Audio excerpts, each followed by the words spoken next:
So who cares if someone's like, oh, look what they're posting, because it really doesn't matter what anybody else thinks. People were saying I was there for the wrong reasons. They were questioning my relationship with Jesus. They're like, seek Jesus first before you look for your husband. I think you just can't worry about what they're thinking, because they would rather you ask their name than pretend you know them. We should have posted more of the kid making a half-court shot because he did it at the assembly. Which one? If something's in a locker room for long enough, it's up for grabs. If you're not confident in yourself, no one else is going to be confident in you, and you just won't succeed. So I think being confident and having a little chip on your shoulder is good. I think having a little ego and chip on your shoulder and just like confidence in general is really important. This is how it usually goes. It's like Kevin's nervous for the first time. I am nervous before. What? Yeah. Kevin, I make you nervous? Yeah, you make me nervous. You know, we actually had a class together. We did. In high school? And Mr. Binkley. I went to West Mr. Binkley. Wait, what? I was telling her I went to West Side. Oh, Is that yeah. School West Mm-hmm. West Side. I'm the water polo player in the front of the South building. You ever seen him? Oh, yeah. I'm on the North building. Are you really? Yeah, it's me screaming, so like my face looks a little crazy. In volleyball? Yeah, actually, I think I might be hugging someone too. Nice. Yeah. You got 2 murals? I have multiple pictures over there. Wait, so y'all? I don't have any murals. Nice. Ours was the first one. But my siblings, it just says the last name. Mm-hmm. So people thought it was me, but it really wasn't me.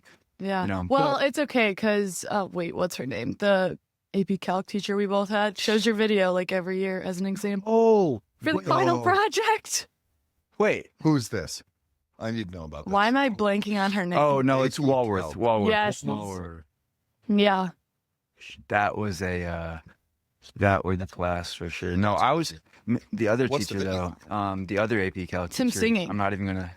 Have you He's seen singing this? about AP Calc. Don't wait, integrate. You remember this? No, I know every single. I remember you had to bleep out things. Wait, what? You had to bleep out things. Because you swore a couple times. I know. But I didn't really bleep it out. I just no, it was like really badly bleeped. I know. Yeah. Well, she said I had to bleep it out, so then I just I don't know. Do you like these barber chairs though? Yeah. What do you think? Cool. What do you think? I was really confused. I was like, where is the studio? I was really confused. It looks different than me. So this story, this customer called me. She's like, "Hey, I need a deck stain." I'm like, we're your people. We get here, I give her a quote, but then I walk in the garage. She says she's selling it, not selling it, renting it. And then I get it down to a good deal, but I don't even live here. So I was like really confused. I'm like, I'm pulling up to a random house. Yeah. That's strange. It was like, and it's not, and like, shout out our neighbors, great people, but like, it doesn't look like, I don't want to say, I got in trouble. I got in trouble. Well, not in trouble, but like on the first episode, I said that, what did I say? I said, like, it looks like we're in a super nice fancy hotel, but we're really in a crappy garage. Oh, you called it crappy? No. So yeah, so the son, the son of the landlord, it's was not pissed apparently. But shout out to you, great garage. He left that ladder for us. And that's so nice. Put these sound thingies up there. Whose car is this? That's mine. That's Kevin's Rolls Royce. It's fire. It's a 1972, right? So it's fire until you want to drive it. Yeah. But Reagan, I got an intro for you. Okay. You ready? Yeah, I'm ready. Blake, if you want to look at that, I already read through it. There's no way you read that whole thing. He's a speed reader. I did. He starts with the introduction and mental health. But we're skipping that introduction. We're going to the end. Which clip are we going to? So tell me which one. Wait, what? Tell me which one. He knows it all. The very end. The very end. Heart. Okay, so closing statement. Today, ladies and gentlemen, we have the privilege of introducing someone who embodies what it means to turn challenges into triumphs. Diagnosed with type 1 diabetes at age 14, she could have let that all define her, but instead, she let it empower her.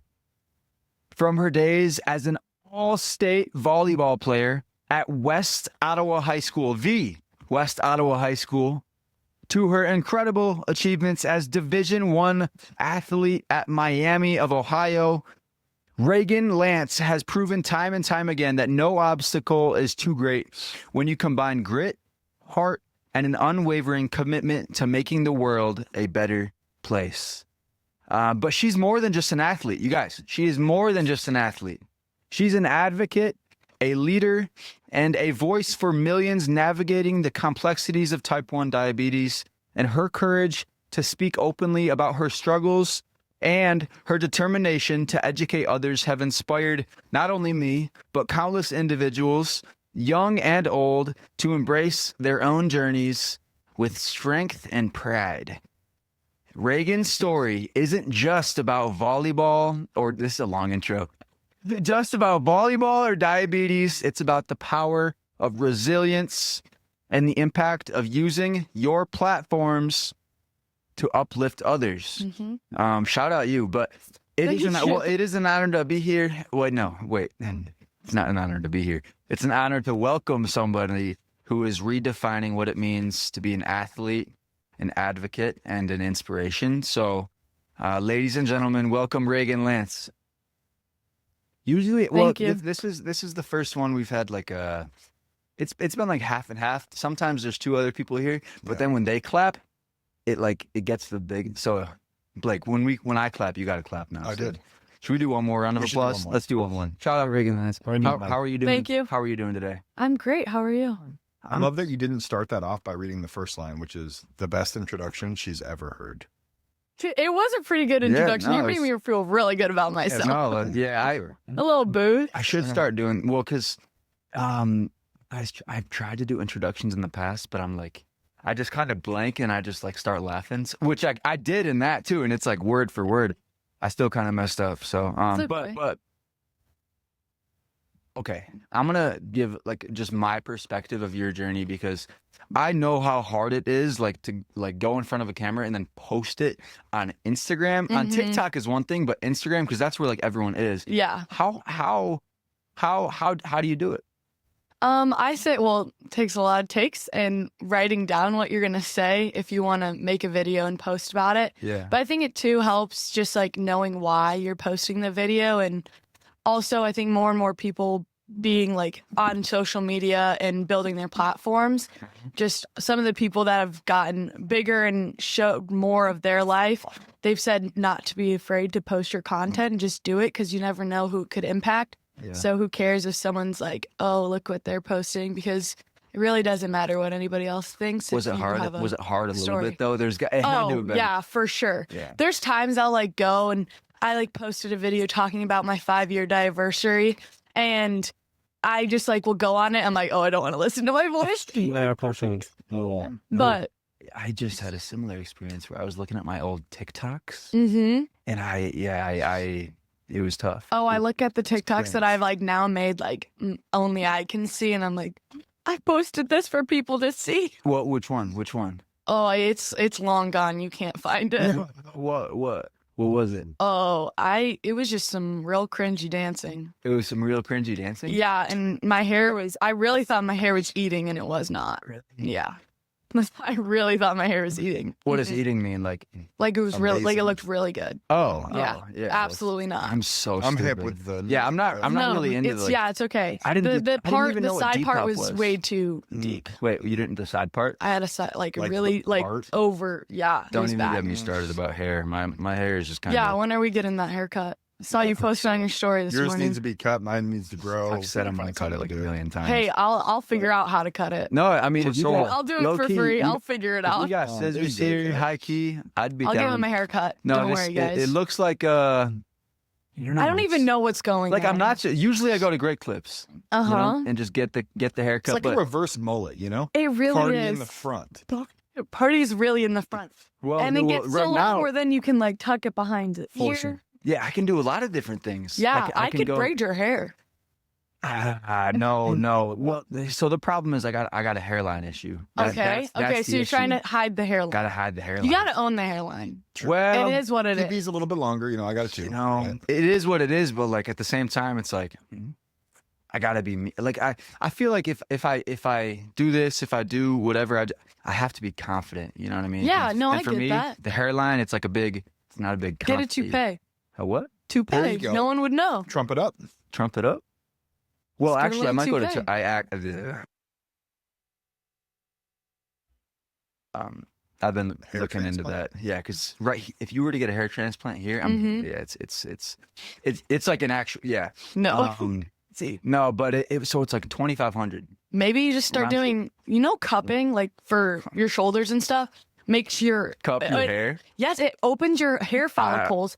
So like Interesting. this is really TMI and it's kind of stupid, but There's no. I have to get cupping on my shoulders Yeah. for everything. I now have circular patches of hair where it's now grown hair from being cupped. Yeah, No way. legitimately. There are circular patches of hair. Do you put them in the same spots? Yeah, they're basically in the same spots. For My sure. trainer does it. She moves it around like from the time, but they end up going on the same spot. Okay. So like you can legitimately see where I get cupped. Yeah, for with sure. no Some bruises. outline too, probably. Yeah, yeah, it's legit a circle of hair. How did you first find out about cupping? Because that's big. Big. I used to get those Japanese cuppers and. Oh, I did it in Not- high not school. my wrist. I don't Shout know, out like- to Grace. Grace, the Grace, trainer personal at trainer? school. She, she gave me my first cupping, and I looked like Sully from Where'd you Monsters Where'd you Inc. get them? Like your back? On my shoulder. Shoulder. Yeah.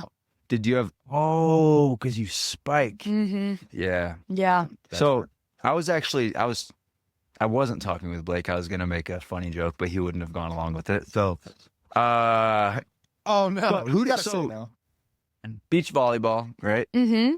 I'm not the best, but I can spike it if the net is low enough. Okay. So like, It's like not like a what do guy's you- net. Yeah, what do you think would be like my competition level? Like, obviously, I'm not going to compete with the Miami girls, Yeah. but would I compete with like the West Ottawa girls or like the middle school, elementary school? What do you think possibly the West Ottawa girls? the elementary? Yeah. Yeah. Maybe like a little competition with some of the high schoolers. No, it's embarrassing. I Like, mean, I can't do this thing. You can't pass. They just- Bump. That sucks. Set. Bump. I What's mean, a no one bump? really calls it spike. This is the bump. I mean, all the It shirts and sounds stuff so are bumps much that cooler. spike. Nah, it sounds so much cooler hit- though. Hit. Oh, It's like you're hitting the ball. Like I'm not a spiker, I'm a hitter. I hear you. Yeah, that's the name of the position. Yeah. Gotcha. Wait, so what? Those are the same position? Yeah, but like no one calls it a spiker. Oh. Wait, why? Might be That's called a hitter. because then they think it's like spike ball. Yeah, Like sure, related- maybe. I don't know. I don't know. I have no idea. I just yeah. Okay, well, we're gonna cut straight into the stuff. I mean, this is going to be the majority of the show because I think a lot of people like your journey has inspired so many people. I could not like you get so many likes. I'm getting 10 likes. I did go through. It just it takes time working the algorithm, building your following. What do you do? What's your trick? Well, I've worked a lot with like some other people like that have bigger platforms too. Is this the So it's the consistency thing. Also, time of day and days you post matter too. So that you can like look up. Like before I post a TikTok, I usually like look. And I sometimes will wait like a day to post it if it's a better day at a better time. Yeah. What happens if you post like 100 times a day? I don't know. I don't know if it just gets overwhelmed. It could get overwhelmed where your things get lost.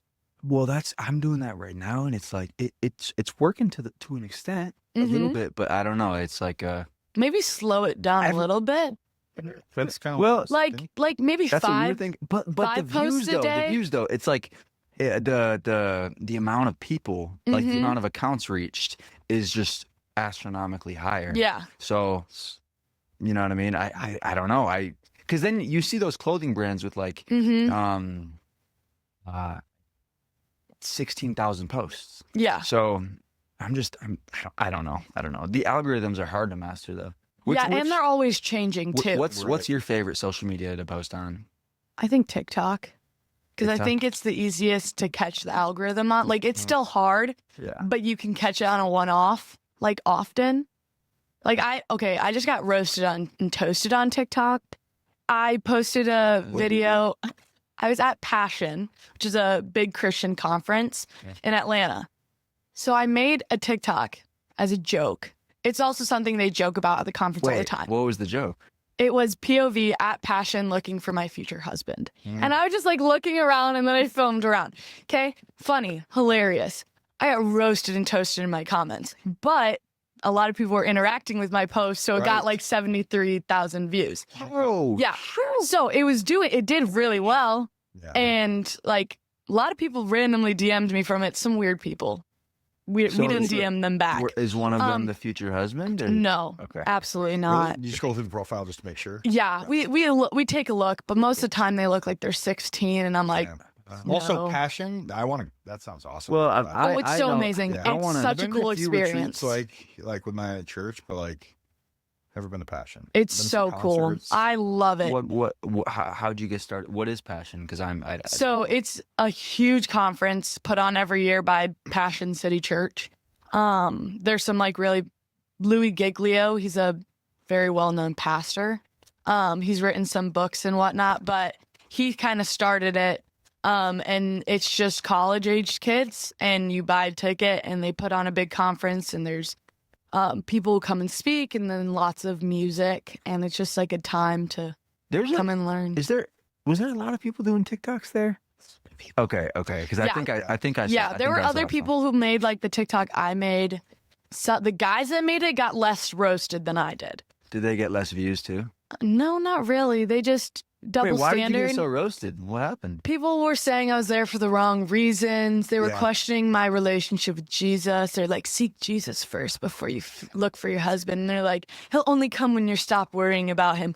All these things. People were backing me up. A pastor stitched my TikTok and defended my side. So, it was funny. It was crazy. Little did they know my dad's a pastor.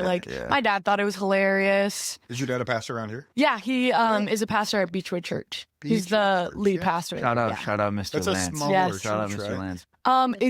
The property's huge. Wait, it's like that's 80 acres. The biggest church. Yeah. It's a big church on this side. It depends on the time of year. In the summer, it's huge Okay. because we do outdoor services. Wait, what church Is that the one on Ottawa? Yeah, it's the Yes. giant.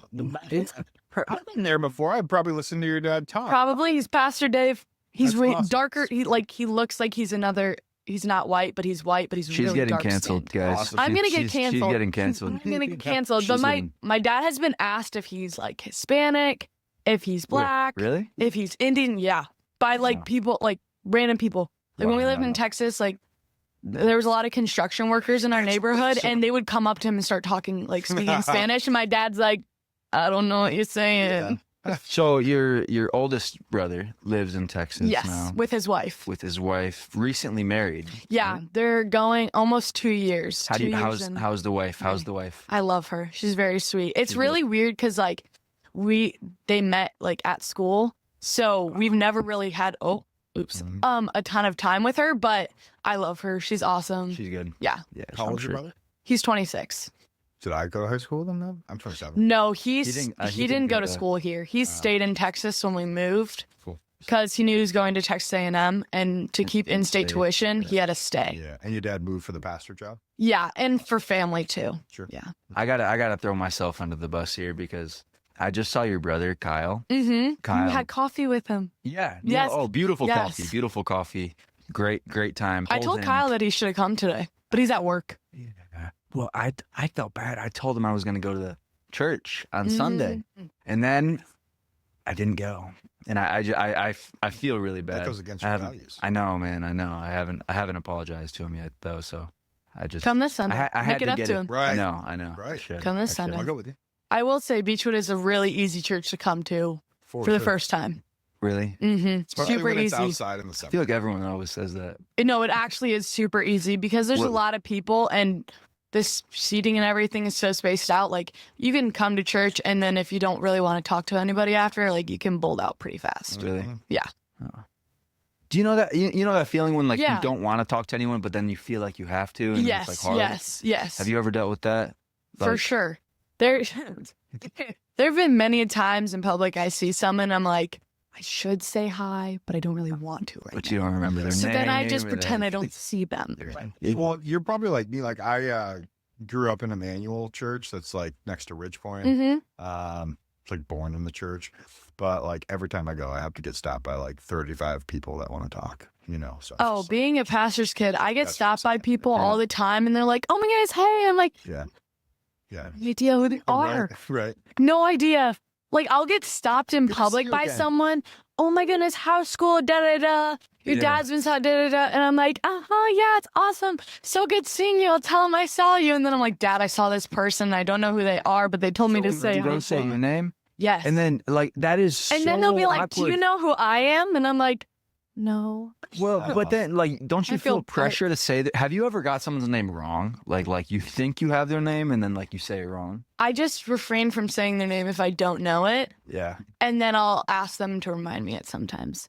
But, I saw someone that I knew the other day, like, and I should know their name. Like, I should know their name. I've been with them multiple times. I know who they are. Who? But I could not remember their name for the life West of me. Ottawa? No, it was someone Miami? Kyle worked with. Kyle. Yes, at Camp Geneva. Oh, And- Geneva. Okay. I said hi. I just refrained from saying names. Okay. And then I asked Kyle later. I was like, who was the girl that you worked with? And he said both the names. I'm like, oh. Okay, let me ask you this though, because do you think it's okay to like, do you think it would make the other person feel better if you were like, what is your name? I'm so sorry, I forgot. Or if you just didn't say their name. My brain farts all the time. And like, I have ADHD, Yeah. so my brain Oh, can no, hop same, a million same, miles an same, hour. same, I'm same. really good with faces, not great with names. Yeah. Wait, Unless like that's I've put crazy. in, I'm intentional like Yeah. with knowing their name or like I've been around them a lot. Yeah. But if I can't remember someone's name, I'll just be like, oh my goodness, I know who you are, but for the life of me, I can't remember your name. What is it again? Yeah. And they're just like, That's oh hard, yeah. it's hard to say. That's hard to say. I think you it's just hard to- can't worry about Just be what they're honest. thinking because Yeah. they would rather you ask their name than pretend you know them, I would say. That's fair. Totally. Yeah. Well, so Or if you do actually know them and you just like are having the biggest brain fart ever, Yeah. you'd be like, Yeah. you're going to hate me, but like, what's your name? Right. but the question of the day, you ready for this? Yes. So I got a story for the viewers watching, you know, in Mr. Binkley's class at West Ottawa, you know, I Mr. was Binkley, the I was man. always, you know, on time to class, Mhm. always at class. But Reagan, you sometimes showed up late. You know, you sometimes left early. Oh, You know, no. what's going on here? You know, like Mr. Binkley and I were just really tight. got away with it. I see. no, I think wait. Did you actually show up? No, I think I was there really early and then I'd go to the bathroom and so then it looked like I was late. No, I Because I just- got to that class really fast. I just wasn't there. I was making a joke because I thought that was me, but I guess we did the same thing. Yeah. We Oh, bo- we well, both also, probably like, dipped. Mr. Binkley would just actually just let me leave early sometimes. Yo, shout out Mr. Binkley though. He was actually one of my. Hey, if you become really good friends with teachers, they'll be really nice to you and just let you do things if they trust you. Yeah. Just don't be stupid. Yeah. And being he didn't- athlete he didn't helps that. Oh, Yeah. yeah, for sure. Yeah. For Yeah. sure. I think that's probably because he was obsessed with like just the sports in general. Yeah. You know, big Lions guy. Yeah. I think. Actually, I don't even know. He was a big sports guy. He also, like, I have no clue. he would share his snacks with me. Like, he would have, like, cookies and he'd be like, you want one, Reagan? And I was like, yeah. Did you hear about the? Oh man, I hate that I'm not even gonna say what she did, but did you hear about the substitute Yes, teacher? because that happened while I was there. Like, that whole thing that went down, like, and then oh my gosh, Yeah, no, I did you remember have her? I don't know. I'd had her as a sub before, but I remember seeing her, like, when she was subbing classrooms, there was always a kid sitting in the classroom with her, like, hanging out with her, and I guarantee you that was the kid. I just remember seeing it and being like, Why can't you say it happened? Oh, it was like, you know, she was having relations with a She's- 16-year-old student. she got bailed out, so Who- she's out of. Yeah, she Which did. teacher it was? She What was her there with us, name? right? She, You Yeah. can look it up. I don't know. What did She subbed all Oh, over, dang. though, because she subbed at, like, Hudsonville and stuff, too.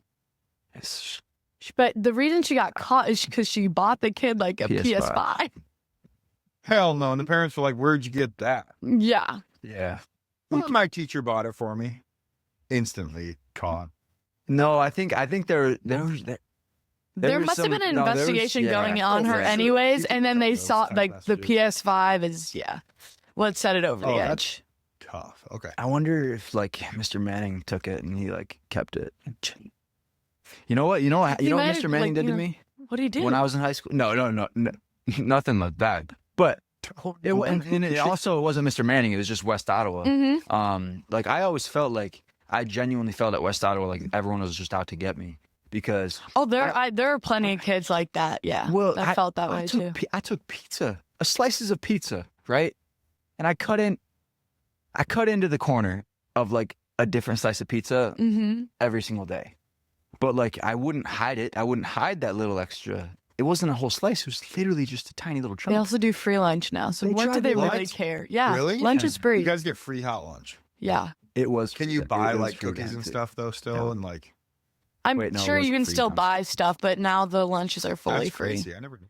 Well, I mean, taxpayer dollars pay for it, but. I hear you. Yeah. But, West Ottawa's Links program. I think that's why they get so much funding. Well, their Links program is amazing. And they're very compliant with whatever. I was super involved in Links in high school. Yeah. Do you have any funny stories? Or not funny stories, but like memorable stories? Oh, so many. Because my senior year of high school, like, there were barely any classes for me to take that I had, like, left and whatnot. Wait, so I took. Wait, really? Yeah. I got special permission to take 2 hours of Links. Nice. So I took 5th and 6th hour of Links. So I got to do like their work study class and like go out into the community with them and help them like learn skills. So what does that look like? Like who are you taking out there? So I went with Mrs. Pluis's class and Mrs. Barnes' class. And then any kids in both those classes, we'd go on a bus. Well, I would drive to the locations. And we would go to like, we would help at like Resilience, Boys and Girls Club, places like that, and we'd just do anything they needed help with. We would clean, just teach the kids how to work at a place and like what you can and can't do and what's expected to help them just after school when they eventually would get a job. Some go to like, there's a school that like will help them, teach them more job skills and such, but just help them live a more independent. So we would do like fake interviews in class. So I'd interview them, but I also had to score them, and I felt so bad sometimes. But Did it was real. Start crying? No one started crying during the interview, but like I had to like write down notes and stuff. But I really liked it too because the teachers both treated me like an adult, which by your senior year of high school you should be. Right. Yeah. Which you never treated as an adult. Nobody ever treats. Yeah, and they treated me like I was a teaching assistant. I absolutely loved it. What age kids were you working with? All my age and a couple years younger. For the viewers and for me, what's the Links program? So the Links program is our peer-to-peer support system program. So our special ed classroom and then kids and whatnot, if you sign up to take Links as a class, you are either paired with a student in one of their classes or you're in a special ed classroom, just helping the kids. And then if you're in a classroom with them, you help them with their assignments, like you help them stay on track, you help them try to like build connections with other students in that class so they don't feel like pushed to the side or anything, kind of just helping them with social skills so after school they're more prepared. Yeah. That's great. I think it's an amazing program. That, with Michigan Special Olympics. Yeah. Special Olympics. Yes, I did Unified. Nice. So I played Unified basketball. Oh, sick. That's awesome. Terrible at basketball. Don't ask me to play basketball ever. Let's Unified at basketball, but we'll take your word for it. Yeah, no, I'm really bad. I just like don't know my own strengths. So, like I'll throw the ball over the hoop. You're capping. No, I really am. Okay, but like then as soon as you get on the court, then there's the competitive drive. It's like, you know what I mean? I would try really hard, but like, would it be good? No. I was actually really bad at basketball. I played in 7th grade. And I would always try to hit threes. I would just try to hit threes. Like we had a kid on our Unified team that would regularly make half-court shots. Regularly, yeah. I think this is cap. No, I'm not even. There's a video of it. There's actually, actual videos. Okay, you know what the video. No, like actual half-court. Like he would do it all the time, like every practice. Wow. No, what was it? You know his name? Joshua. His name was Joshua. Wow. Hey, shout out Joshua. Incredible job, Joshua. Yes. Did you see at Zeeland High School? Yes. They did that like tap, tap, tap, boom. We actually played against them and her. Yeah. We should have done that. And then we could have gone viral too. You know what I mean? Hey, we should have posted more of the kid making a half-court shot because he did it at the assembly. Which one? Which one? Our Joshua? unified assembly, yeah. That's My senior year, which I emceed that. That is was so fun. That is so cool. Was that like your favorite experience in high school that you had? Oh, for sure. Was the like Links program unified? Yeah. Or was it like your own athletics? Because you did a lot of sports, right? I did volleyball and track, which I loved track. Community of track is just so fun. What events in track? Oh, something different every year. My freshman year, COVID, so didn't really get a track season. Yeah, fuck that bullshit. Yeah. But my sophomore year, I did 300 hurdles, high jump, the 400/4x4 sometimes, and absolutely hated hurdles. But I was also doing club volleyball at the same time, so my legs consistently felt like they were in a snap.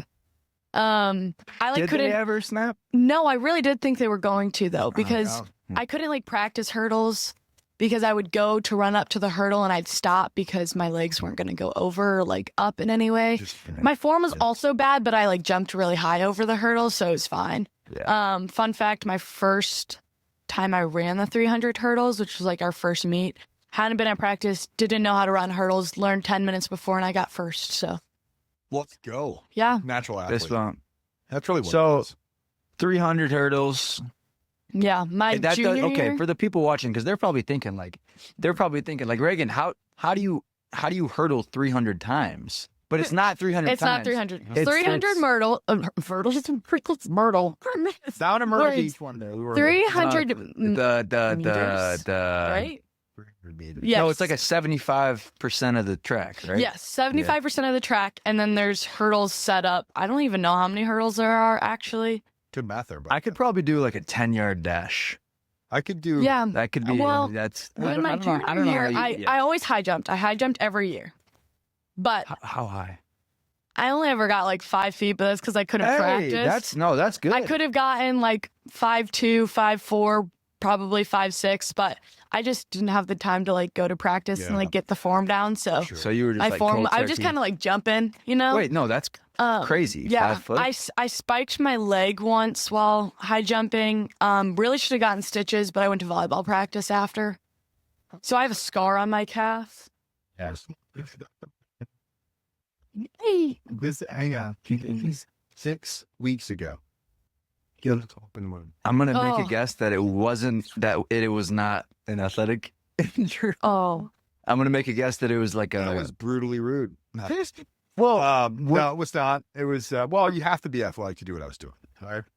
So apparently I wasn't enough. But I was on a running board on a car. You know, if you know what a board is. If you don't know, look it up. Blake is all-state water polo player, all-American, right? No, he was all-American. All-state water polo player, all-American. Water polo I did not mean to, confuses me so much. Like I don't understand. It's so much fun. It's my favorite sport.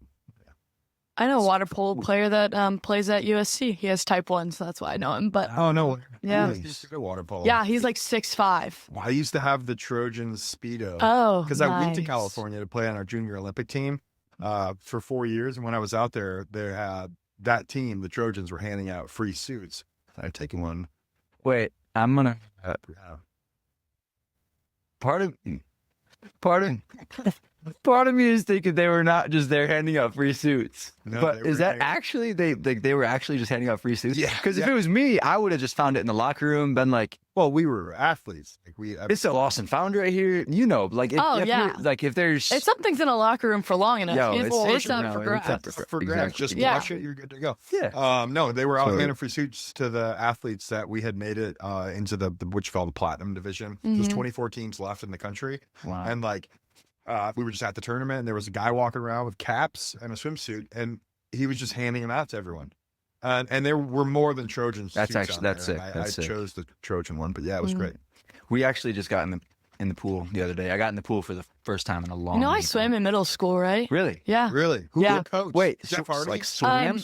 Like I was on the swim team in middle school. As a swimmer? I was actually really good. Really? The swim dads were really mad when I picked volleyball over swim. For sure. But hey, my 7th and 8th grade, we won conference both years, so. And I actually was on the I was on one of the medley teams that placed at conference. Yeah. I didn't. Yeah. Oh man. Big freestyle girl. I want to put that in the intro. Kayla Larson. Kayla. I love Kayla. She was in my video. No way. Yeah, the calculus video for a little bit. Because she pulled up to the class. No, I love Kayla. She's awesome. I don't know why she pulled up to that class. Yeah. Like she was in Walworth's class. Oh, because they're best friends. That's why. Yeah.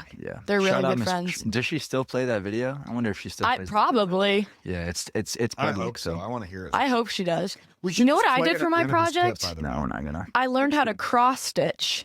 Awesome. And I cross stitched and I made this thing that said calc, and I put a bunch of calc symbols around it. Cool. It's probably still hanging in their classroom. Yeah. Oh, I don't have it. I gave it to her. Nice. Yeah. You did the presentation? Literally all I did was make it, and I showed it to everyone, and I said, I cross-stitched this. Was I there at that time? No. Oh, wait. No, wait. You did. Because we weren't in the same calc class. Okay. You were there the year before. You're older. You're older. It was my senior year. Okay, I should have. Well, because you said we were in the same things. Then I was like, oh shoot, like I guess I just never went to class because I don't know. Are you a freshman? But I'm a sophomore. Sophomore. Yep. Okay. Oh yeah. Okay, hold on. Sophomore in college. How are the classes going? Good. I'm in the business school, and the business school at Miami is ranked with Ivies. It's one of the top business schools in the country. It's absolutely amazing. I love it. Okay, this is a mouthful. What my major is. I'm a human capital management and leadership major, which is HR with management, marketing, sales, kind of tied into one. So I don't want to work in HR, but I want to work with people, if that makes sense. Who do you want to work with? What people? You want to do admin? I kind of want to do more the public side of the business, public speaking, PR, stuff like that. Public relations. You'd be really, really good at that. Thank you. For sure. No, actually, because if someone were to ask me to describe the Links program, I would have been like, so we got you just say it in a lot more professional and easily understandable Thank way. you. So you're gonna be the principals at West Ottawa think I should be a special ed teacher. Really? Yeah. Yes, but do you? Let me ask you this, because a lot of I mean, from my experience at Michigan, I'm doing an online class now, so I'm not there anymore. But a lot of the girls that I talked to, they weren't even thinking about money one bit. The guys were just like, I want the dough, I want that bread, I want as much money as possible. What do you think about when you think of your career, and what are big priorities that you have? So right now, with thinking about career and everything, my biggest thing that I'm before career, well, it's career, but it's not normal career. I want to play pro. So I want to play pro volleyball first. And wait, what's it called? There's the Pro Federation for volleyball, and then there's Love, which it looks like LOVB. So there's 2 professional leagues in the U.S., and then you can also play overseas. Right. Which one are you going for? I don't know. Kind of whatever my coaches think is best. Both? Can you do both? You can't do both because they're at the same season. But my guess is they'll eventually start playing each other. Right now, they only play the teams in their league. That's so cool. But there's benefits to.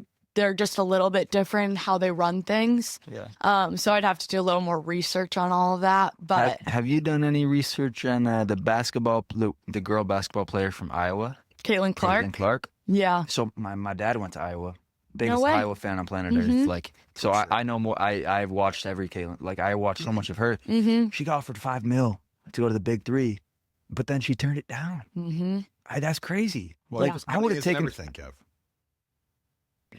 It's very true. Obviously, and is where my priorities wise too for a career is. I want to make good money. I don't want to be running at bare minimum. But I think, especially just being an athlete gives you a lot of skills. And a pro athlete, employers look for a lot too. Yeah. Yeah. And so I would say money's not my main priority. Culture and everything is super important to me too.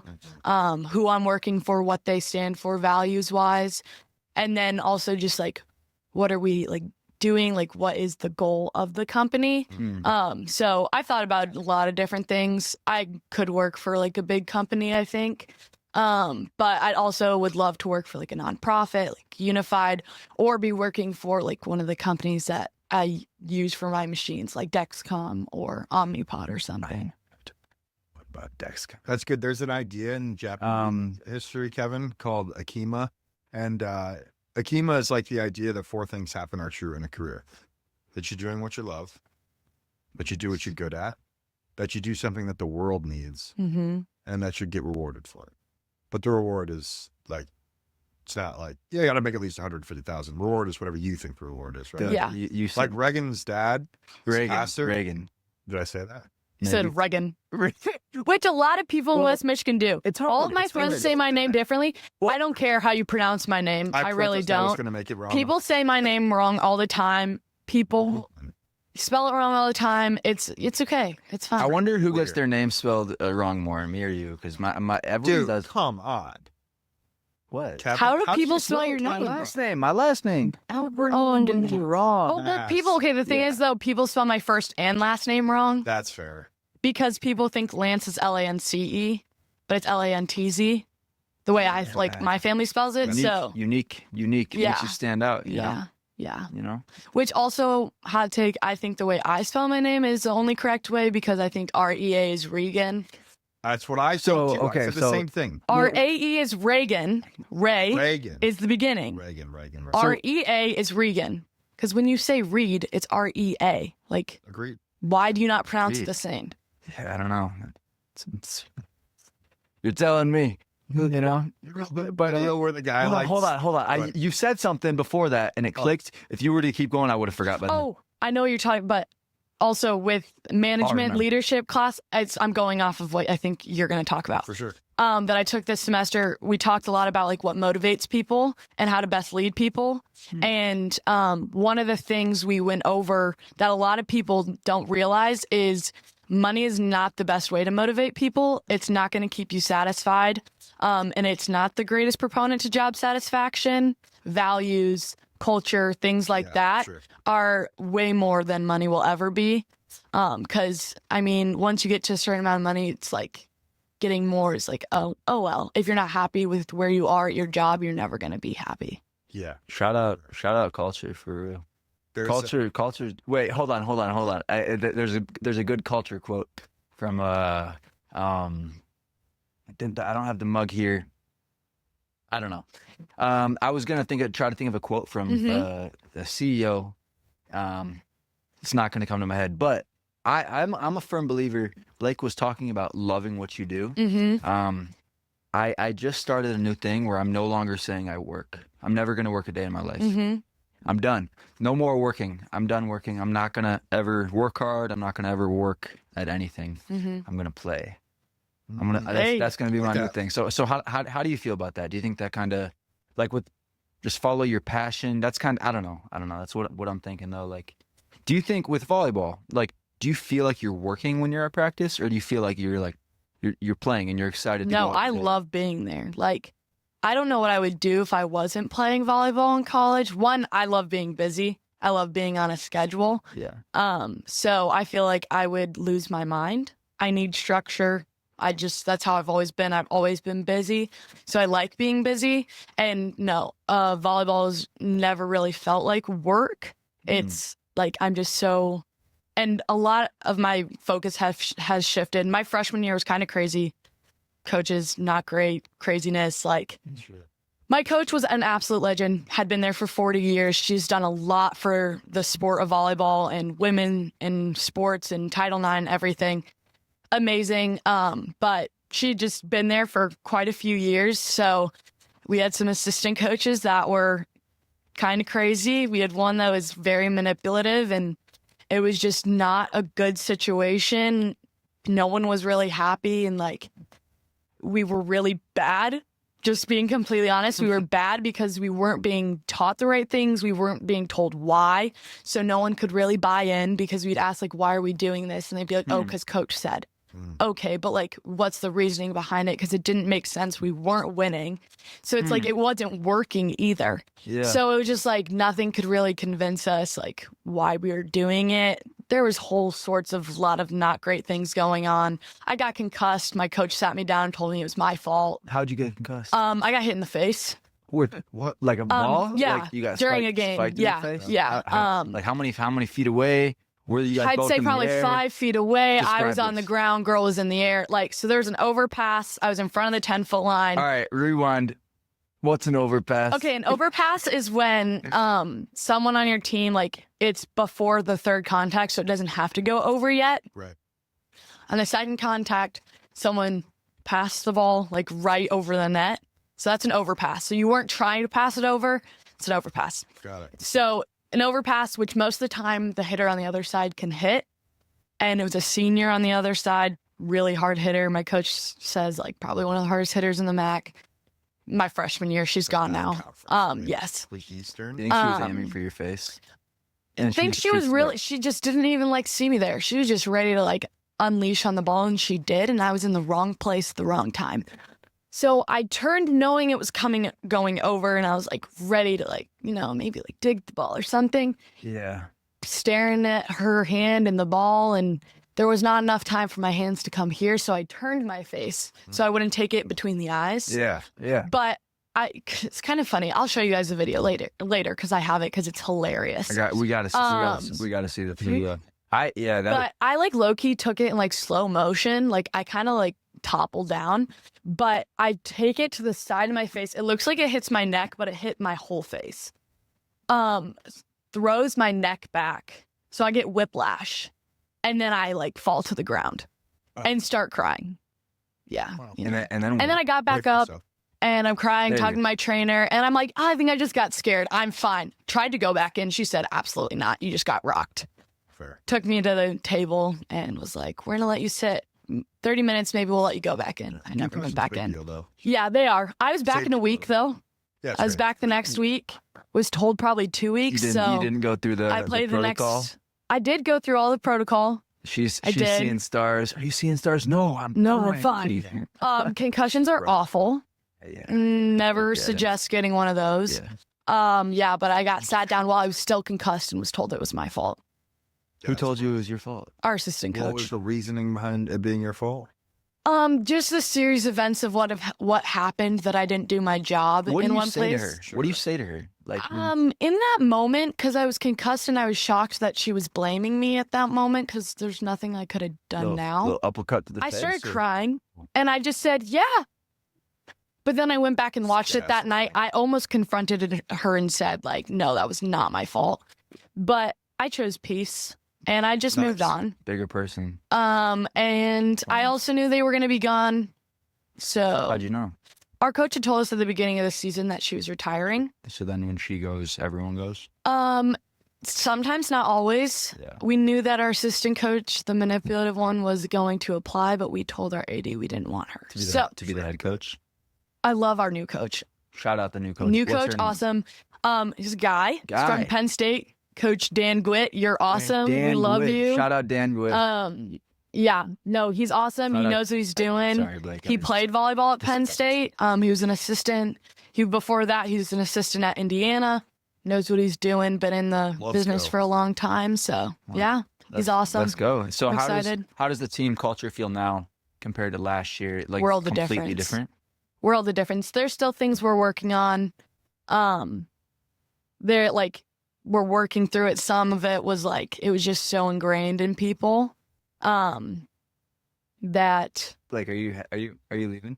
Oh. Okay. So, let's just restart there. So how does it feel now? Mm-hmm. Like, you know, the season after, right? Yeah.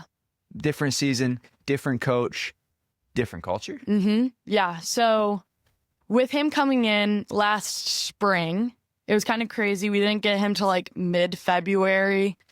So we didn't get like a normal spring with him. He was hiring assistant coaches and such. Yeah. But we started working at our culture then with him. Like he just set his standards of like what he wanted. Like everyone is treated equally. There's no like freshman, senior thing. Like everyone has an equal voice here. No seniority. Yeah.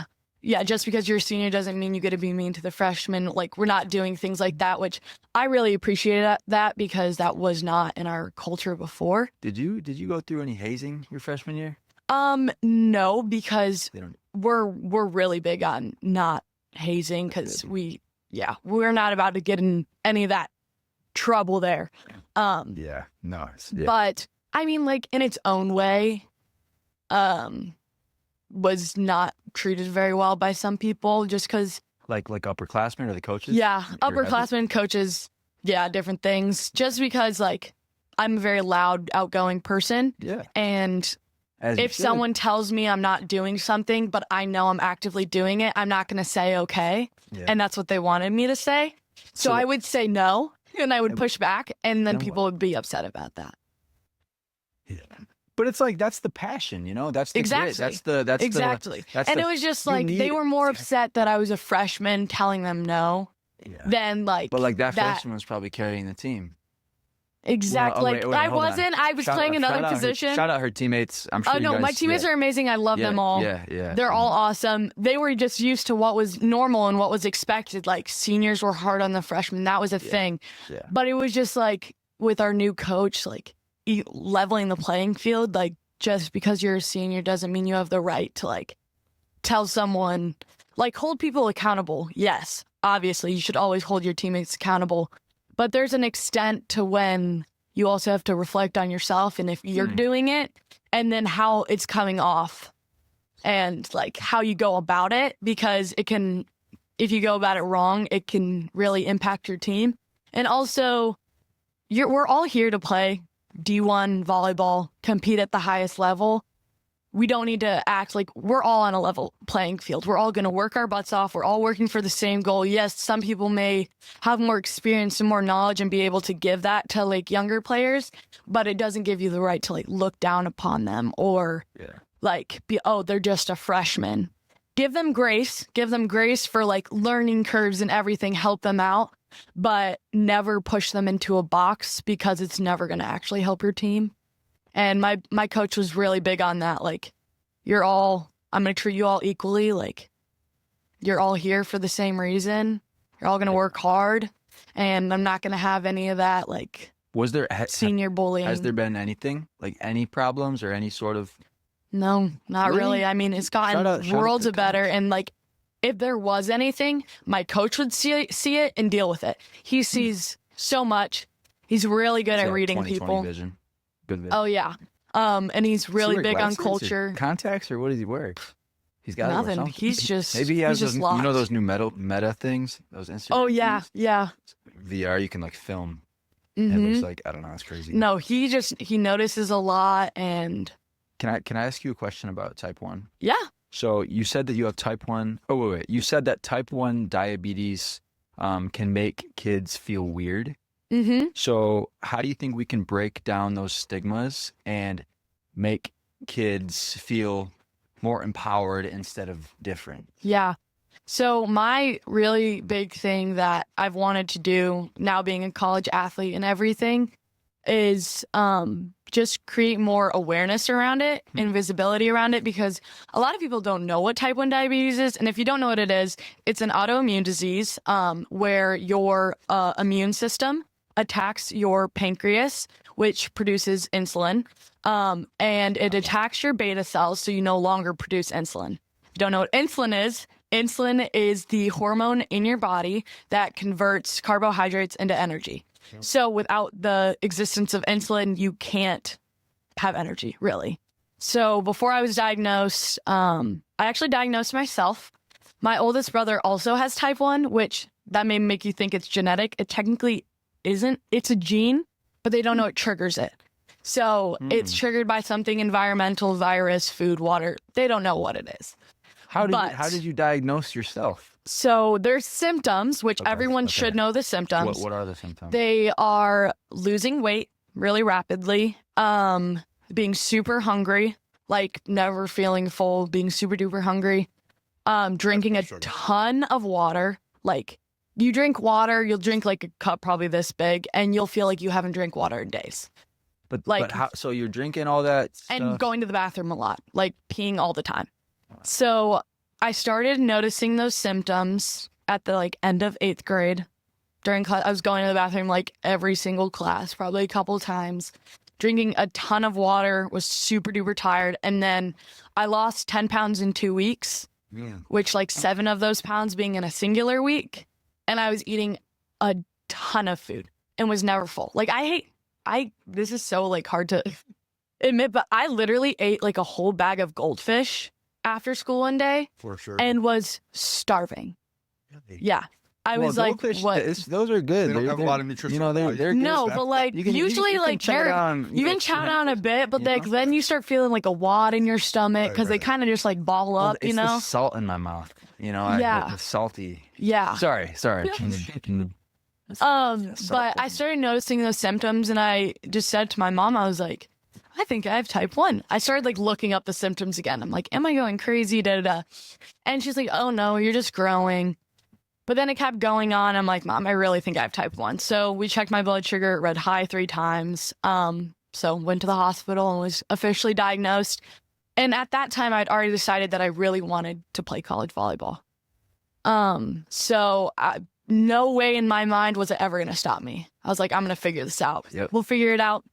We'll jump through the hoops. Did the doctors, did the people around you think that was going to be a big hurdle? Like you wouldn't be able to jump over? Yeah. Not every endo, but there's a lot of not great endocrinologists out there. They're just very stuck to the regimen of like, well, if you're going to be an athlete, this is what you do and this is what you do. But with type 1 diabetes, it is literally different every single day. You can do the exact same thing from one day to the next and it be completely different on how it affects your blood sugar and everything. So these cookie cutter things don't work for everybody.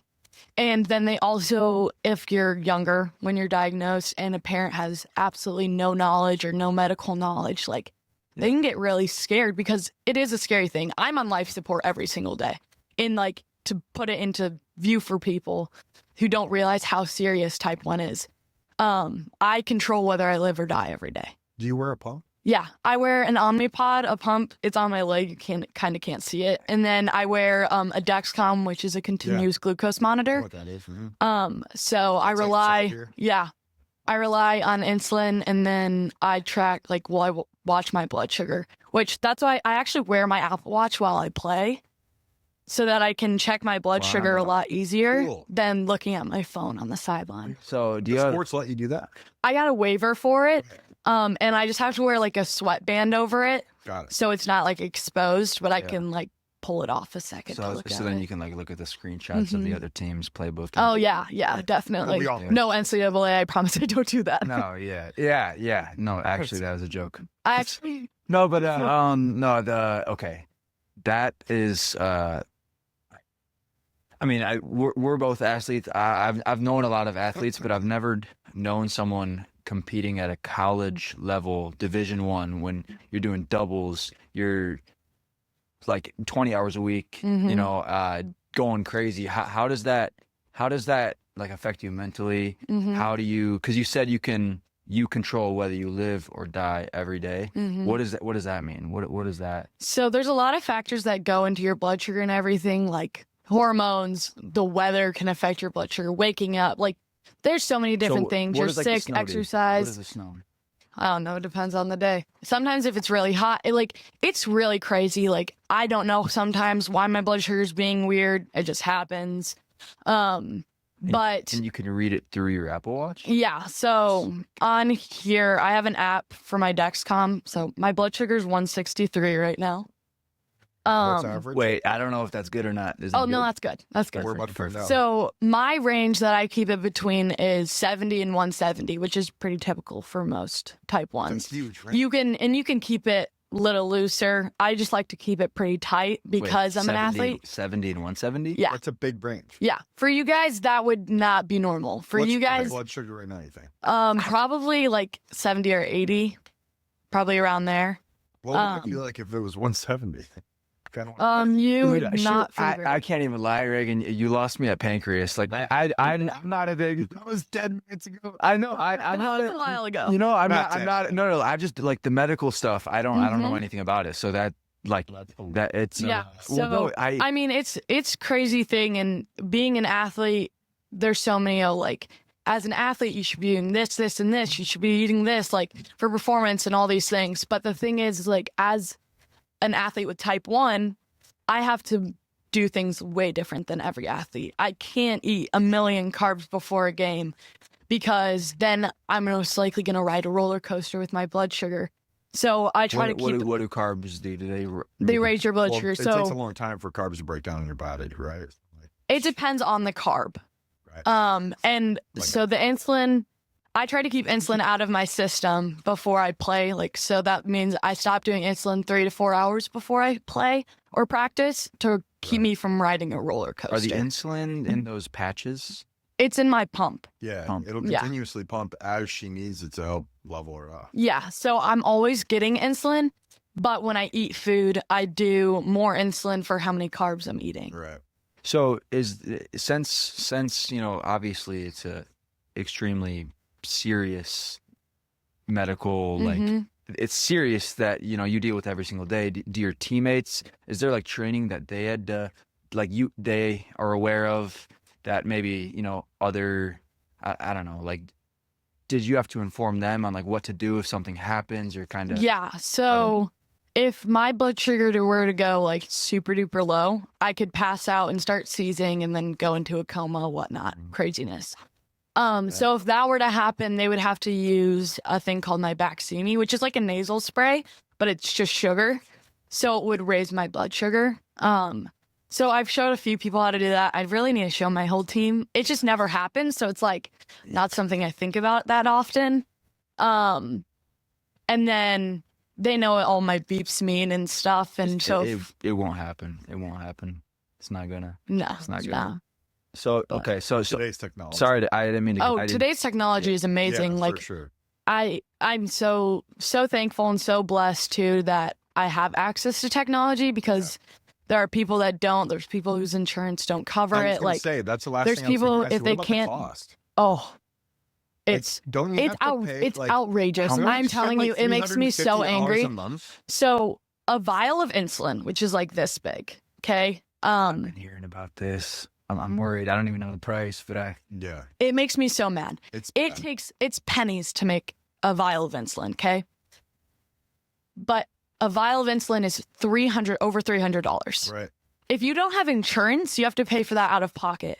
So people will ration their insulin, which is horrible because if you don't take good care of your type 1 diabetes and your blood sugar, it can cause you a million other problems. So like you could die. 2, you could lose limbs, you could lose toes, you could lose your vision because high blood sugar can cause nerve damage.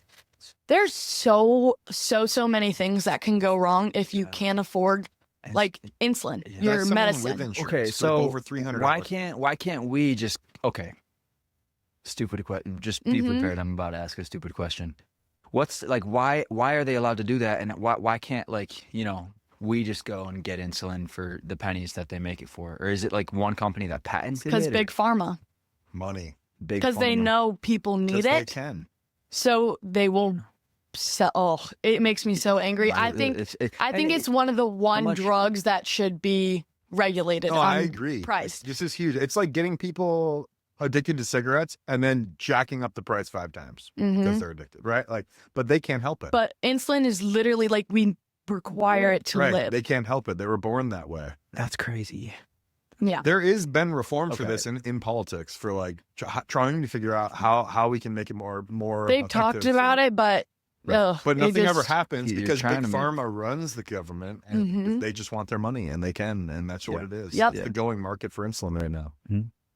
But Kevin knows all about that, I'm sure. No, but I'm going to stay out of that because I'm not trying to make this political. Understood. So respectful. Wait, what? That's respectful. Yeah. I am actually like talking about politics. Like it's fun. I was talking to Kyle. It's fun. I was talking to Kyle about politics a lot. But I my just don't family's very level-headed, so like yes, I enjoy. Story and that I do enjoy talking about politics when people want to talk about it, but I won't. Well, okay, so I love people always think I'm arguing with them, but I just like to I just get loud when I'm passionate. Yeah, that's what it is. Yeah. That's what it is. But it's not like you getting mad. It's like you getting excited. Exactly. In a way, right? Exactly. Like when I get mad, I shut up.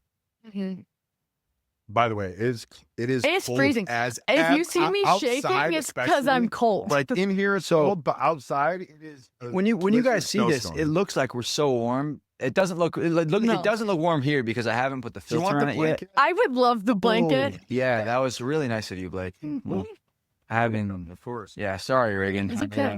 In like 5 minutes here, I'm going to take my dog to the vet. Okay. Oh, okay. Is your dog okay? I have one question. Yeah, she's great. She needs rabies shot again. Oh. And then I got to get her nails clipped as well.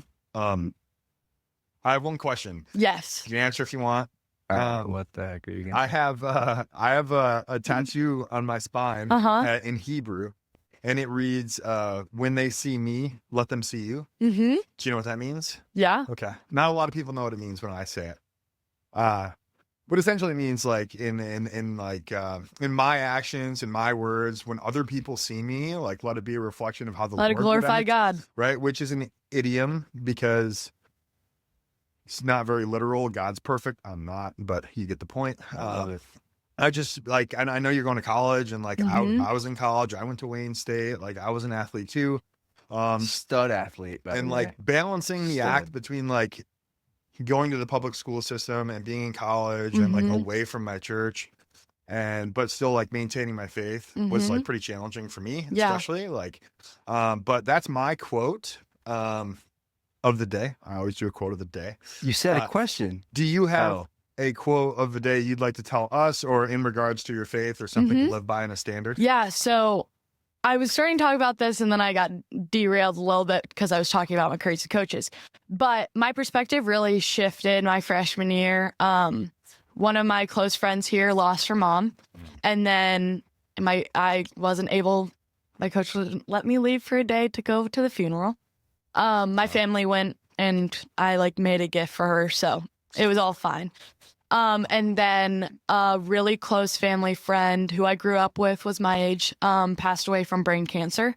And that all happened like within like a couple months of my first season of volleyball. And so that was a lot to take in, but it really just made me realize, and just put my everything into a little bit more perspective of how truly every day is a gift from the Lord, and everything that I'm given the opportunity to do, just like thanking him and everything. I pray before every practice, every game.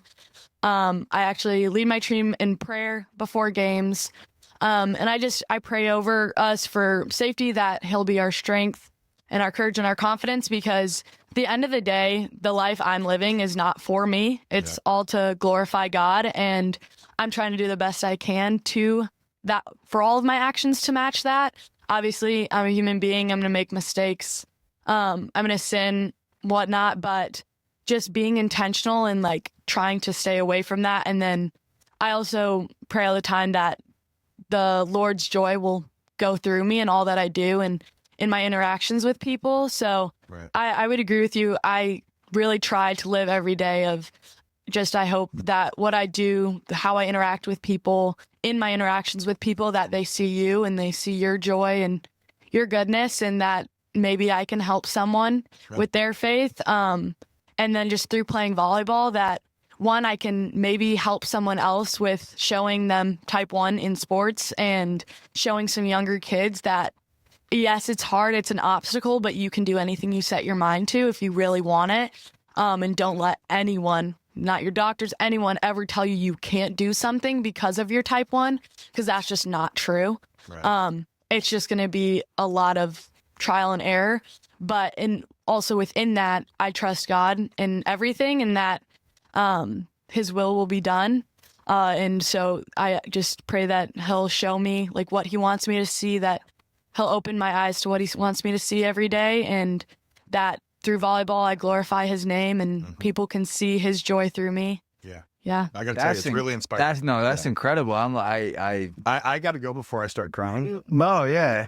Okay, you guys. It was so nice to meet you too. Hey, good to meet you, bro. Love you too.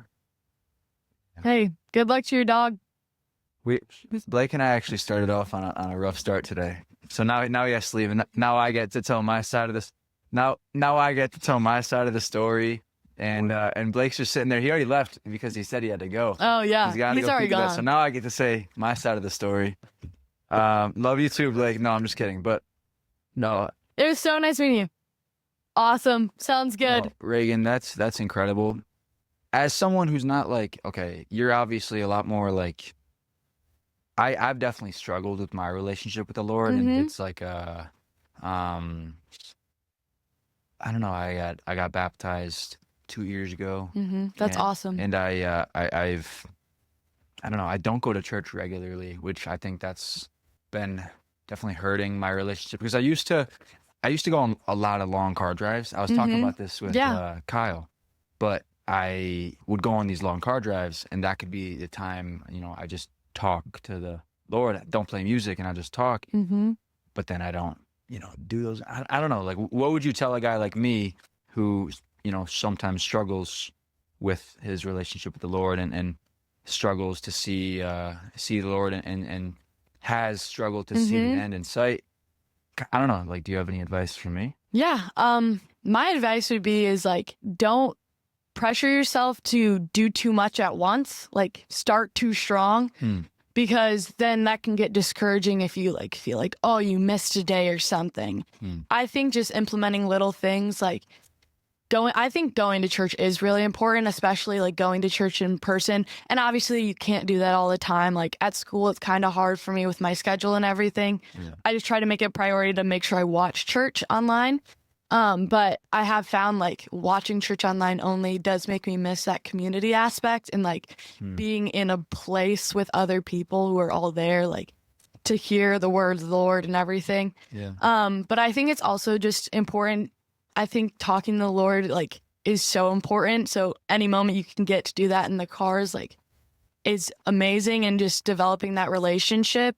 I think prayer is super powerful, even if you start slow, and it's going to be hard at first. How do you pray? Like, what do you like? Thank you, Lord. Like, thank you. How do you, like? Usually, okay. So I've been trying to pray more. I've always prayed before I went to sleep, which is sometimes hard because I'm really tired. But I've been trying to pray more, like when I wake up, like before volleyball, before I lift, things like that. When I get a moment too, and really. There's no perfect prayer. There's no perfect prayer. Really just talking to the Lord. But I kind of start with like thanking him for my family, praying over my family, that he will guide them, praying that I lift up anything that's worrying me, things like that. Thank him for the day, for waking me up, for another opportunity to do other things, for the opportunity to get stronger, things like that. And then I just pray for things that like our country and people around me and things like that. And then if I know anyone's going through a hard time or anything, I try to make it a priority to pray for them too. I've also found like writing down my prayers helps a lot from getting sidetracked when I'm like praying in my head. So I don't do this consistently. That is genius. I have started like in a few of my notebooks, just writing, like putting like prayer journal at the top and just writing them out. And I've found I write a lot more than I would probably say in a prayer in my head. Yeah. No, I was just giving someone advice. They should write down their daily stuff, because then you remember it. But that clicked to my smart. I would also with do you that have like a special journal just I'm actually wanting to go like buy one from Amazon. Prayer journal. Because they have a ton of them. They have actual like prayer journals that have verse. I haven't. Started looking yesterday and I got overwhelmed. Like, is there any like, Hello Kitty pink one that might look, good? Not Hello Kitty pink though. Pink I wouldn't be opposed to. That was not a good film. But I would also just suggest like trying to just read your Bible a little bit more too. Like not even like a lot, like maybe just like a chapter, like one little part of it. Like a little bit can turn into a lot as you like start doing it more often and it becomes part of your routine. And the hardest thing I found for me is I get so lost in the like I'm so busy, I don't have time, but I have time to be on my phone. So how do I not have time to spend time with the Lord? That's so facts. it's a conviction I always find myself in, and I'm not perfect. I still do it all the time. And that's been something that's been pretty heavy on my heart lately. So I'm really hoping to, like, this next semester be a lot better at when I'm reaching for my phone, go for my Bible or something instead. When you say heavy on your heart, do you mean like it's been something you've been struggling with, something that you've been trying to overcome, or been trying to overcome? Yeah, because I feel like in those last couple years, I've always been pretty strong in my faith. Yeah. And I credit that a lot to my parents and how they've led me. Mr. and Mrs. Lance. Big shout out to them. Big shout out. Big shout out.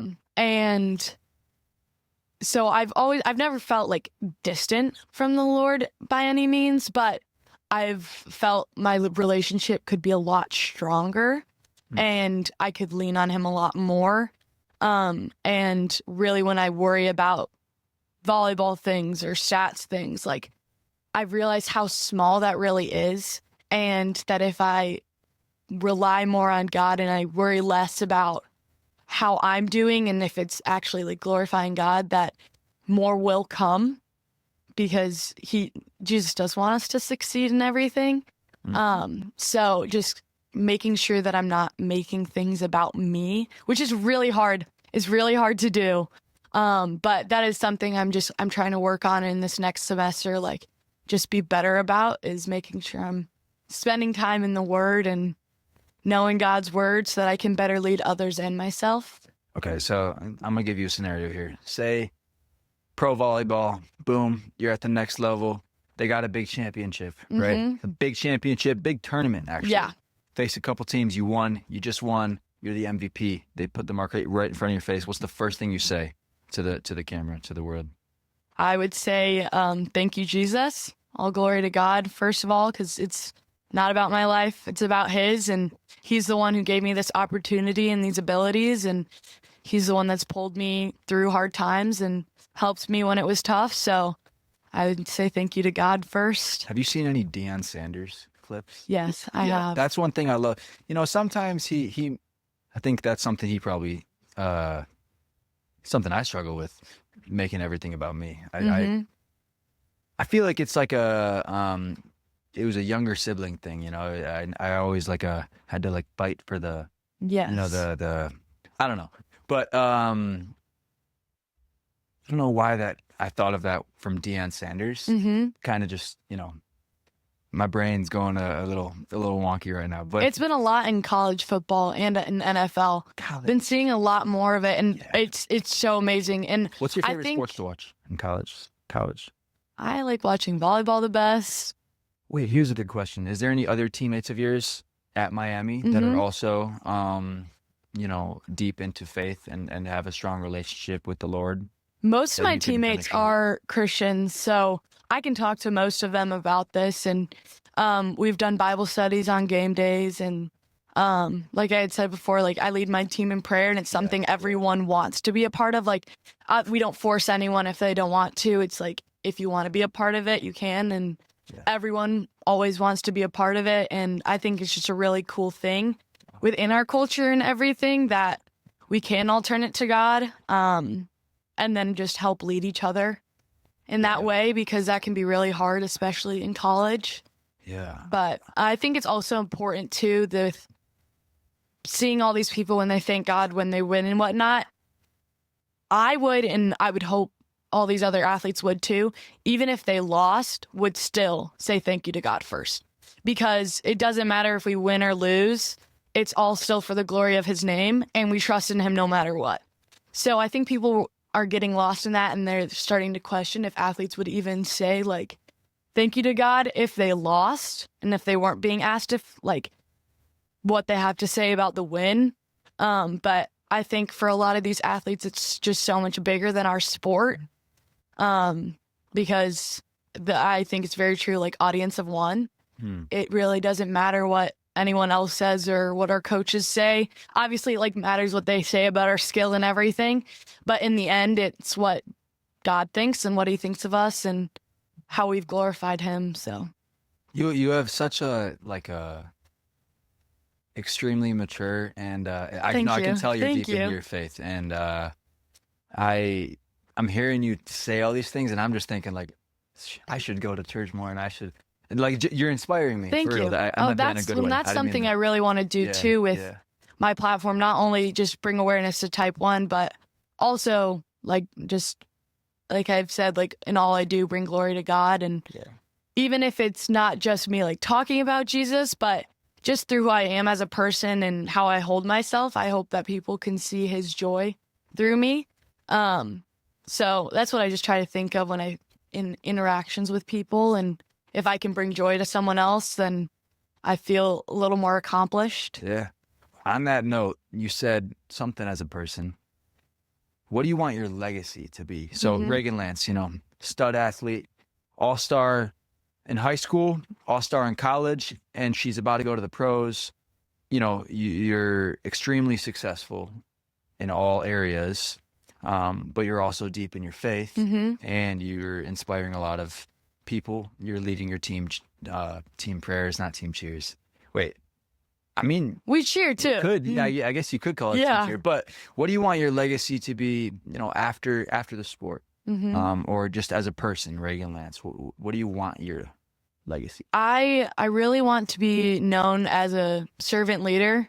I think God calls us to be servant leaders and lead by serving others, because I think that shows what Jesus did for others. He served those around him, and in any way that I can just be a little more like Jesus, I want to be. And I just hope that's what people remembering me by, is like not necessarily all that I did and accomplished, but who I am as a person and who God has made me to be, and not just like what I've done in volleyball, but what I've done for others and how I've helped others or influenced others in any way.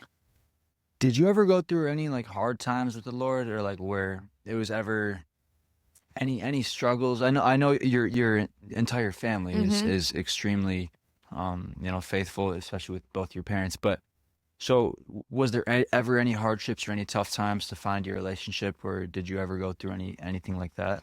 Yeah, I would say when I lost Emma, who is my friend who died from cancer, I wouldn't say it necessarily like made me doubt God, but it really did make me think about things a little bit more. And like, if someone were to ask me like, then why would he let this happen? Like, think about that a little bit deeper, because it is a really hard thing, and losing people is what tends to pull people away from God, especially when you lose someone so young. I mean, she was only 18, and it was just awful, and see how it affects so many people too.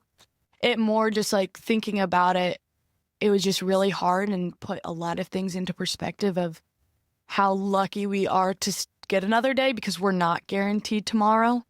And just making sure that I'm living my life fully every day to show other people the Lord. Because something that her brother said at the funeral was, people who pass away young, the Lord, it's not that he wanted them to die, but they had fulfilled their purpose for him, and they had already touched so many people that they will like live on. And you could see that very evidently about Emma and the life she lived, and just how much joy she had for life, and the impact she had on everyone around her. I think just was very evident of the Lord's joy, and that even through her trials, she's helped other people, and it's made her friends too, I think, grow closer to the Lord. So I think even though it was very hard for us to lose her, and like for her family to lose her, there's so much more than we can see being done. And I think that just changed perspective, even like with my friend's mom too.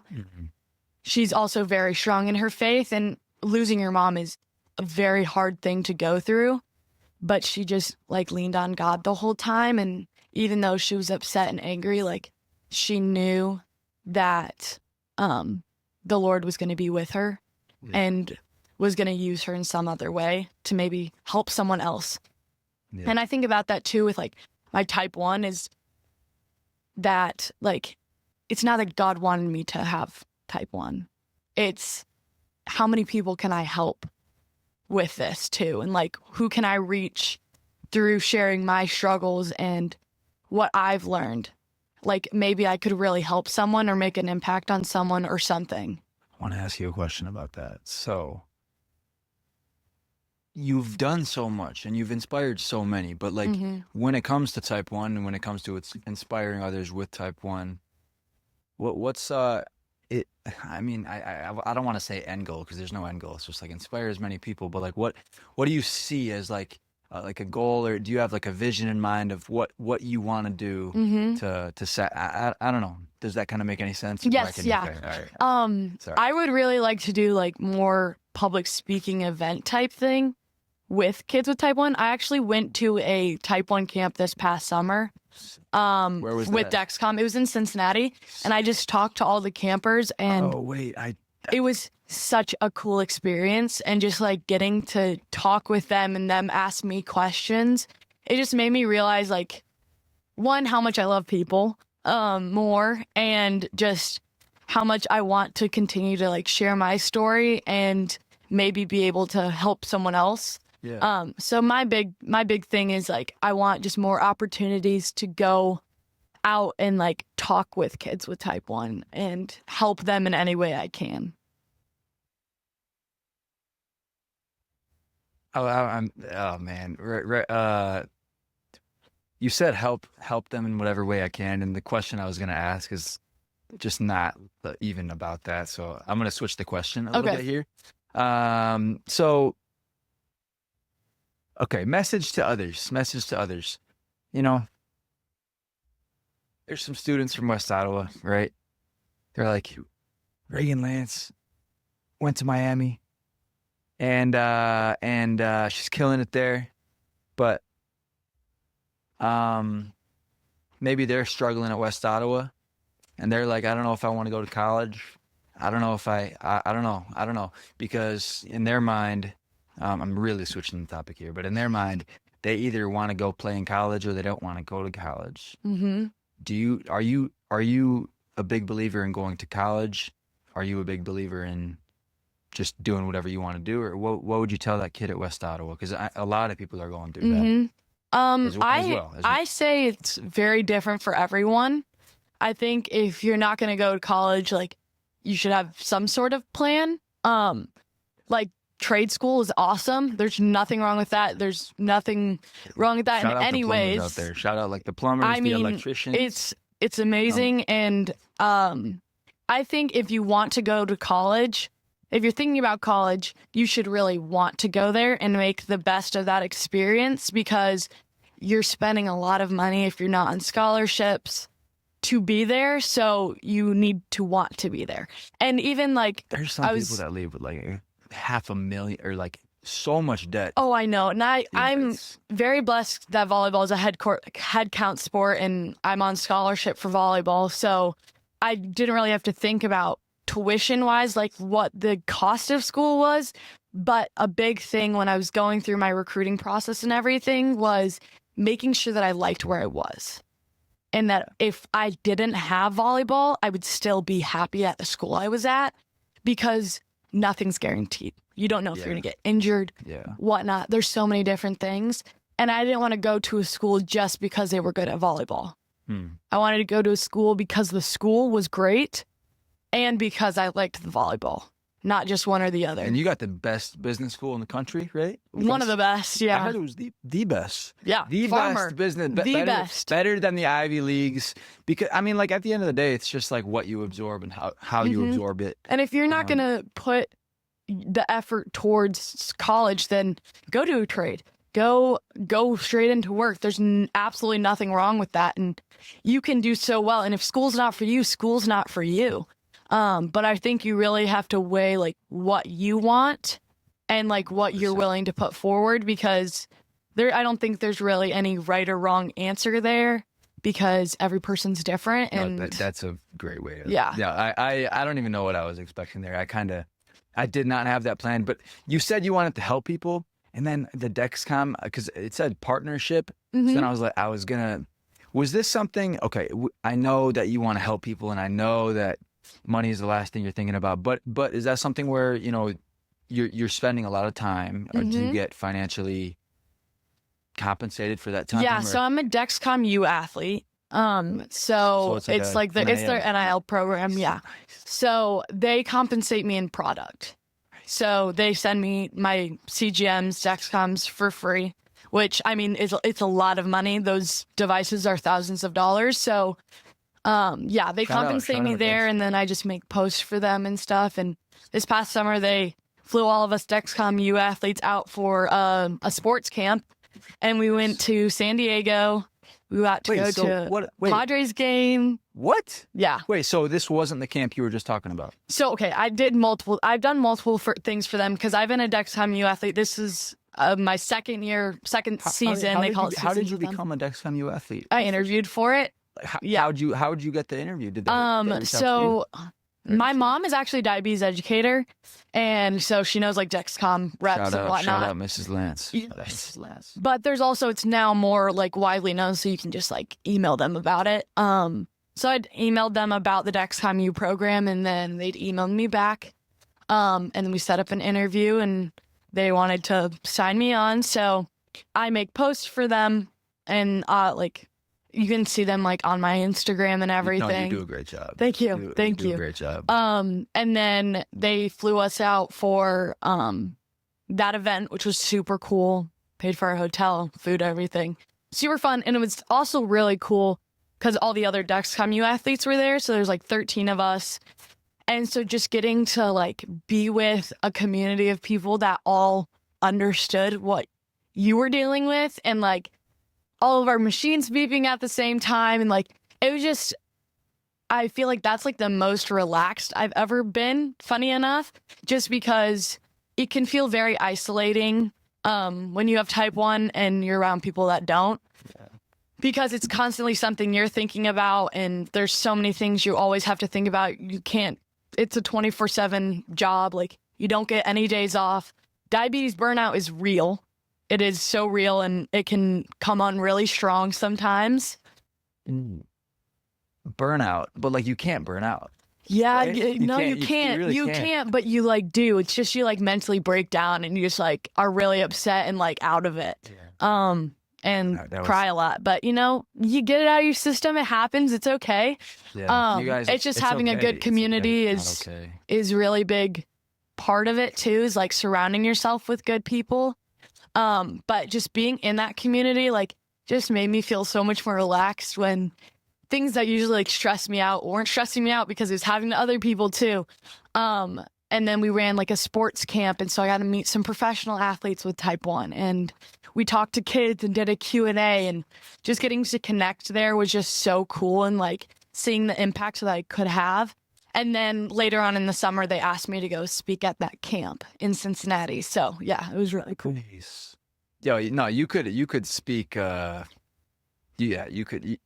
You said you want to be at a big company, big speak. You're gonna be, because that's it's good. Usually, yeah. See, it's with you're a really, really good speaker. So Thank you. You answer everything fully. I'm looking here. See, my questions are so stupid. They're like, not. Usually, no questions aren't stupid. No, my questions are really stupid. All right. So here's the deal. If you were to, was there other schools you were looking at? Yeah, I talked to like over 50 schools. Oh my God. And I visited like, I want to say like 10. I had multiple offers. I actually talked to Brown, but Brown doesn't do like athletic scholarships. Yeah. So I was like not going to go somewhere that I was going to have to pay for. I didn't care about an Ivy education enough. Would that be like $500,000 or something? No, it would actually, with the financial aid and everything, was only going to be like $30,000, but still, that's still a lot of money.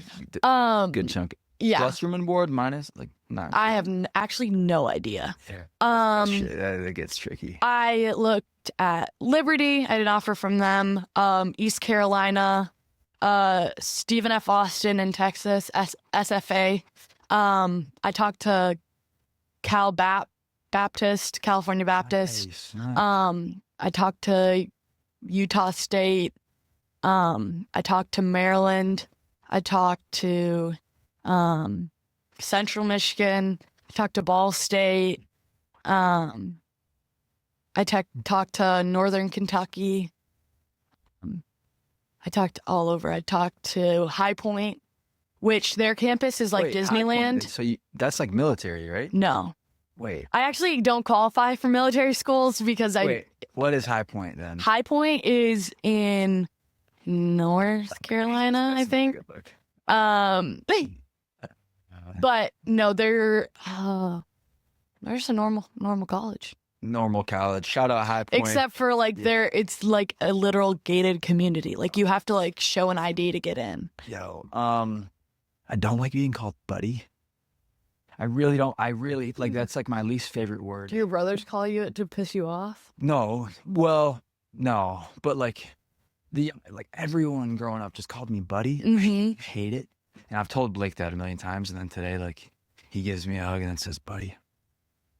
And then I said some smirky comment. So that's what I was talking about. But before I forget, because this is the question that I'm like most curious about, because you know, I swam at Michigan 1 year and, well, year and a half, but I didn't, 1 year. Yeah, 1 year.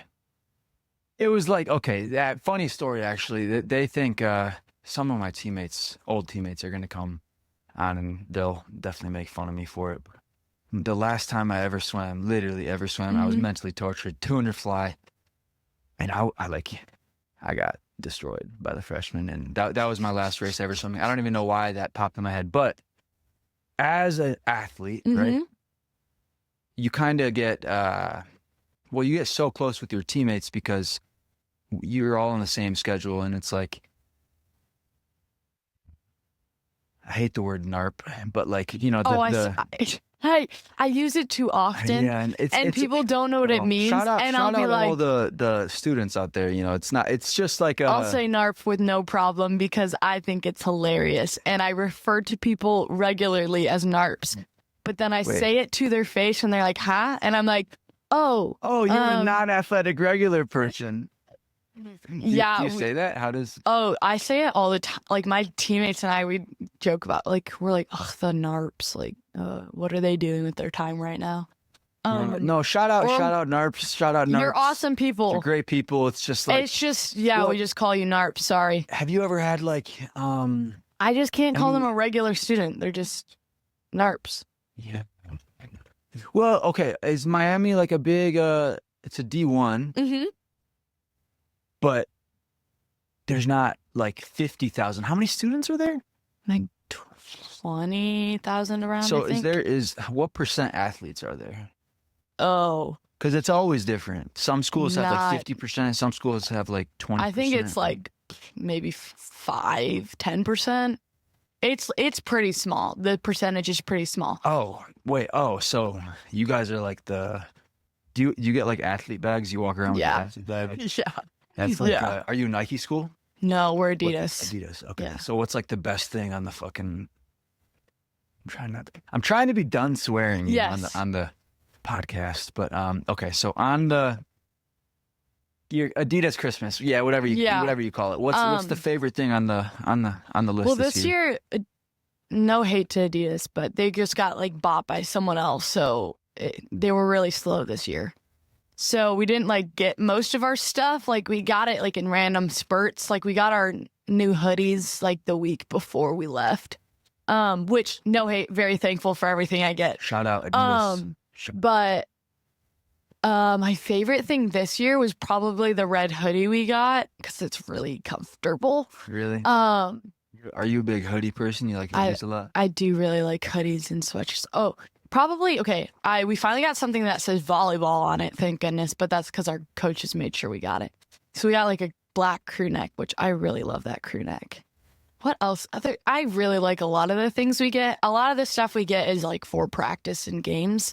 Yeah. But we get like shorts and stuff too, and I wear them all the time to work out and stuff. So that's really nice. Do you work out like at the you got like a weight room? You don't work out with the NARPs, right? No, we don't work at the rec center. We have our own weight room.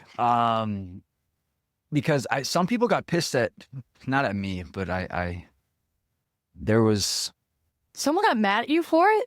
No, it was one Everyone I've talked to just think it's funny. Even like the NARPs? Yeah. Really? Or they'll like just be confused.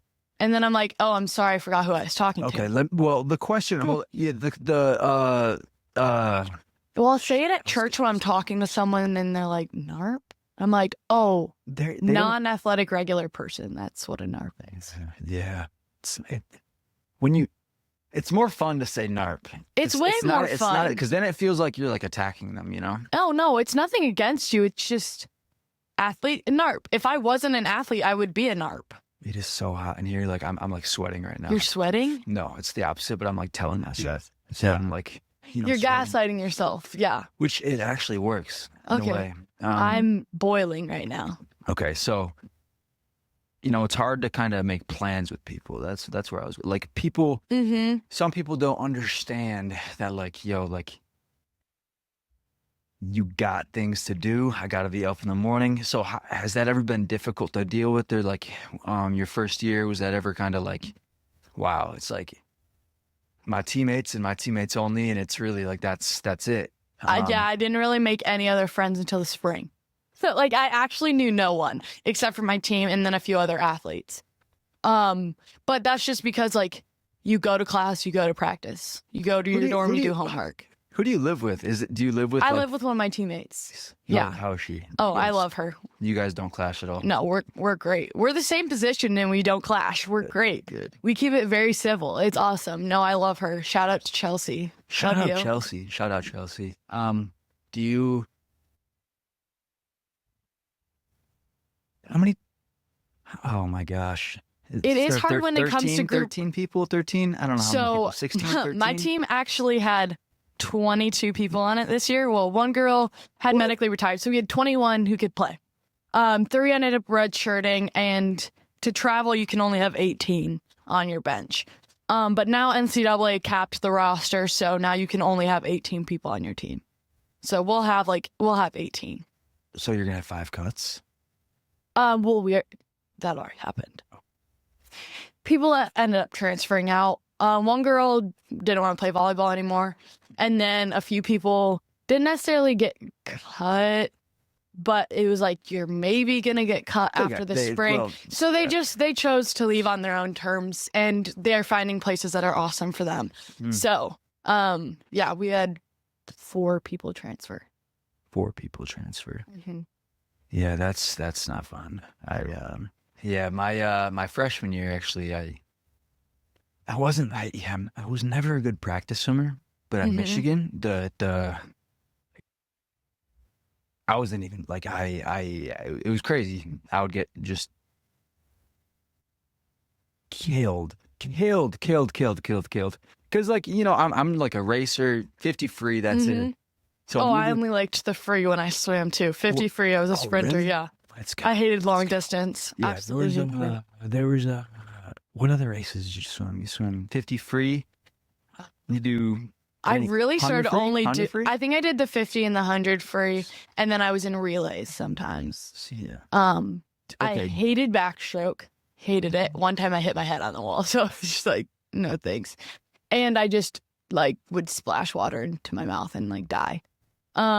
Hated fly. Wait, breaststroke was fine. Can we elaborate on this? So you would splash water in your mouth and you would die. So what does this mean? As in, when the head was out of water, going back, like my arms are very long, so you just like the reflection of water would go straight into my mouth as I don't know why my mouth was open, but I think it was because I was breathing so hard, and then I would like choke. You know what? Have you ever tried swimming backstroke like outside? Then it gets tricky. I'd also hit my arms on the lane, so it just like hurt really bad. I loved free though. I was good at free. That's good. So I loved it. And oh yeah, volleyball. it's just a great of course. time. But I'm then sure volleyball and glad, swim. You're glad you chose volleyball, right? Oh yeah. Good. Yeah. Good. Yeah. Kind of expected that answer, just a little bit. Yeah, I wasn't really about like waking up for 5 a.m. practice for swim. You don't. For high school? Oh, no thanks. We did one morning practice for volleyball once. I can't remember why we did it. It was fine, but I don't think it was at 5 a.m. So why only that one? I don't know. I genuinely can't remember why. Maybe there's like a game or something, or like was there like a? And there might have been a conflict with the gym. I have no idea. I can't remember. So I'm trying to think of like what, because so many people want to be college athletes, right? I guess, I want to talk about recruiting because a lot of people think that, and I know everyone wants to hear that like they're studs and the coaches are just going to call you, but I can't speak for you, but I can speak for me and my siblings. None of us got like phone calls. We all initiated the contact. So was that something where you kind of sent out emails to people, or was like were you the stud? Were they reaching out to you? So how I was think the recruiting process? I think it's different for every sport, based on how that sport does recruiting and whatnot. And club. Being humble. I think you mean like you were just a stud, so they reached out to you. Yes and no. Yes and no. Okay. I did reach out to school, like a lot of schools, but also a lot of schools reached out to me. So I kind of had a both, a give and take, because there were some schools that I reached out to that I was interested in. Either they nicely replied back that they just weren't looking for my position, they'd already filled my position, or like some people were really nice and were like, if we had a spot, we would talk to you, but we don't. So that makes you feel a little bit better about yourself. But then there were a lot of schools too that reached out to me. With volleyball, because club starts so early on, even though coaches can't talk to you for volleyball until after your sophomore year of high school, June 15, your sophomore year, after your sophomore year, they can still watch you and take notes on you. So with club tournaments and everything, there's coaches there at every single tournament. MVA? Yes. You were just in Detroit for your sister's MVA, right? Yes, I was. They did good. They lost all their games on the first day, but then won all their games on the second day. So they're 3-3 right now. It's good. First tournament with a new team. Shout out. Good stuff. Yeah. She got to play libero, so she was really happy. It's the one that wears a different jersey. Different color jersey. Yeah, you lost the me. Passer. Libero. Yes. Libero, so that's like the setter? Passer. They just pass.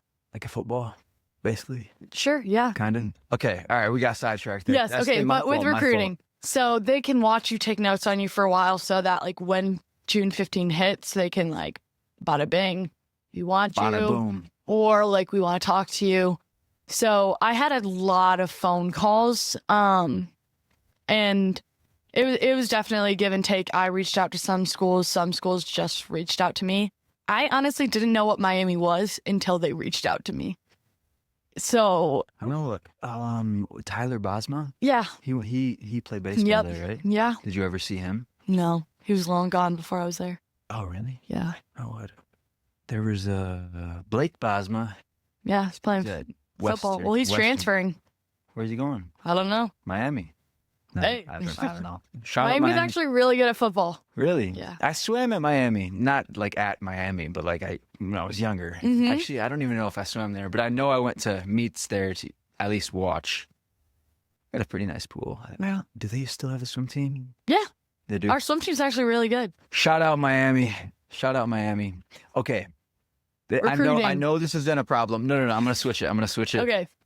Has anyone thought that it was the Miami in Florida? Like when you say every time. Oh my gosh, that's so far away from home, but it's so warm. No. So I typically. How do you like tell them that like? I usually say I go to Miami University in Oxford, Ohio. Yeah. I usually throw that in there if some people around here know what it is, but still a lot of people don't. And then people come at me and they're like, that's not the real Miami. I'm like, actually it is.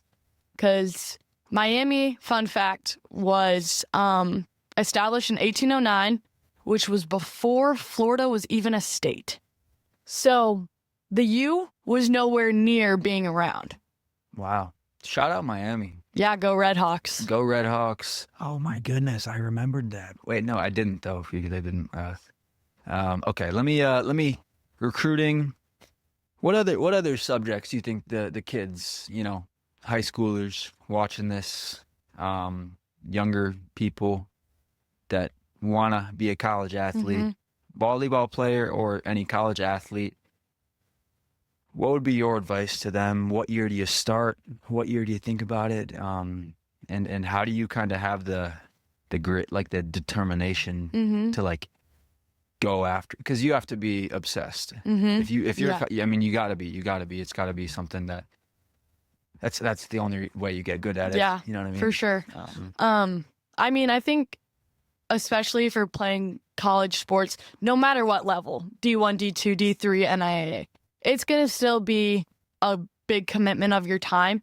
So I think that's something you have to realize and you have to think about, and you can't just like go, oh, like maybe I want to play college. Like you have to be in it. Yeah. Otherwise you're going to hate it. You're going to want to quit. And also like if you want something, go after it. Like don't let someone tell you can't do something or you're not good enough. Be like, okay, watch me become good enough. Like be coachable, go after what you want. But if it's not what you want, then you're never going to really invest in it. And it's not going to be worth your time because then you're just going to complain, and no one wants to have a teammate that just complains about playing sports. Cause it really is like, when you think about it, it is such a privilege to get to play sports in college. And like, I firmly believe pressure is a privilege to have, and you're not always going to be motivated. I don't really like the word motivation because it's like motivation's a really hard thing to capture and like always instill in yourself.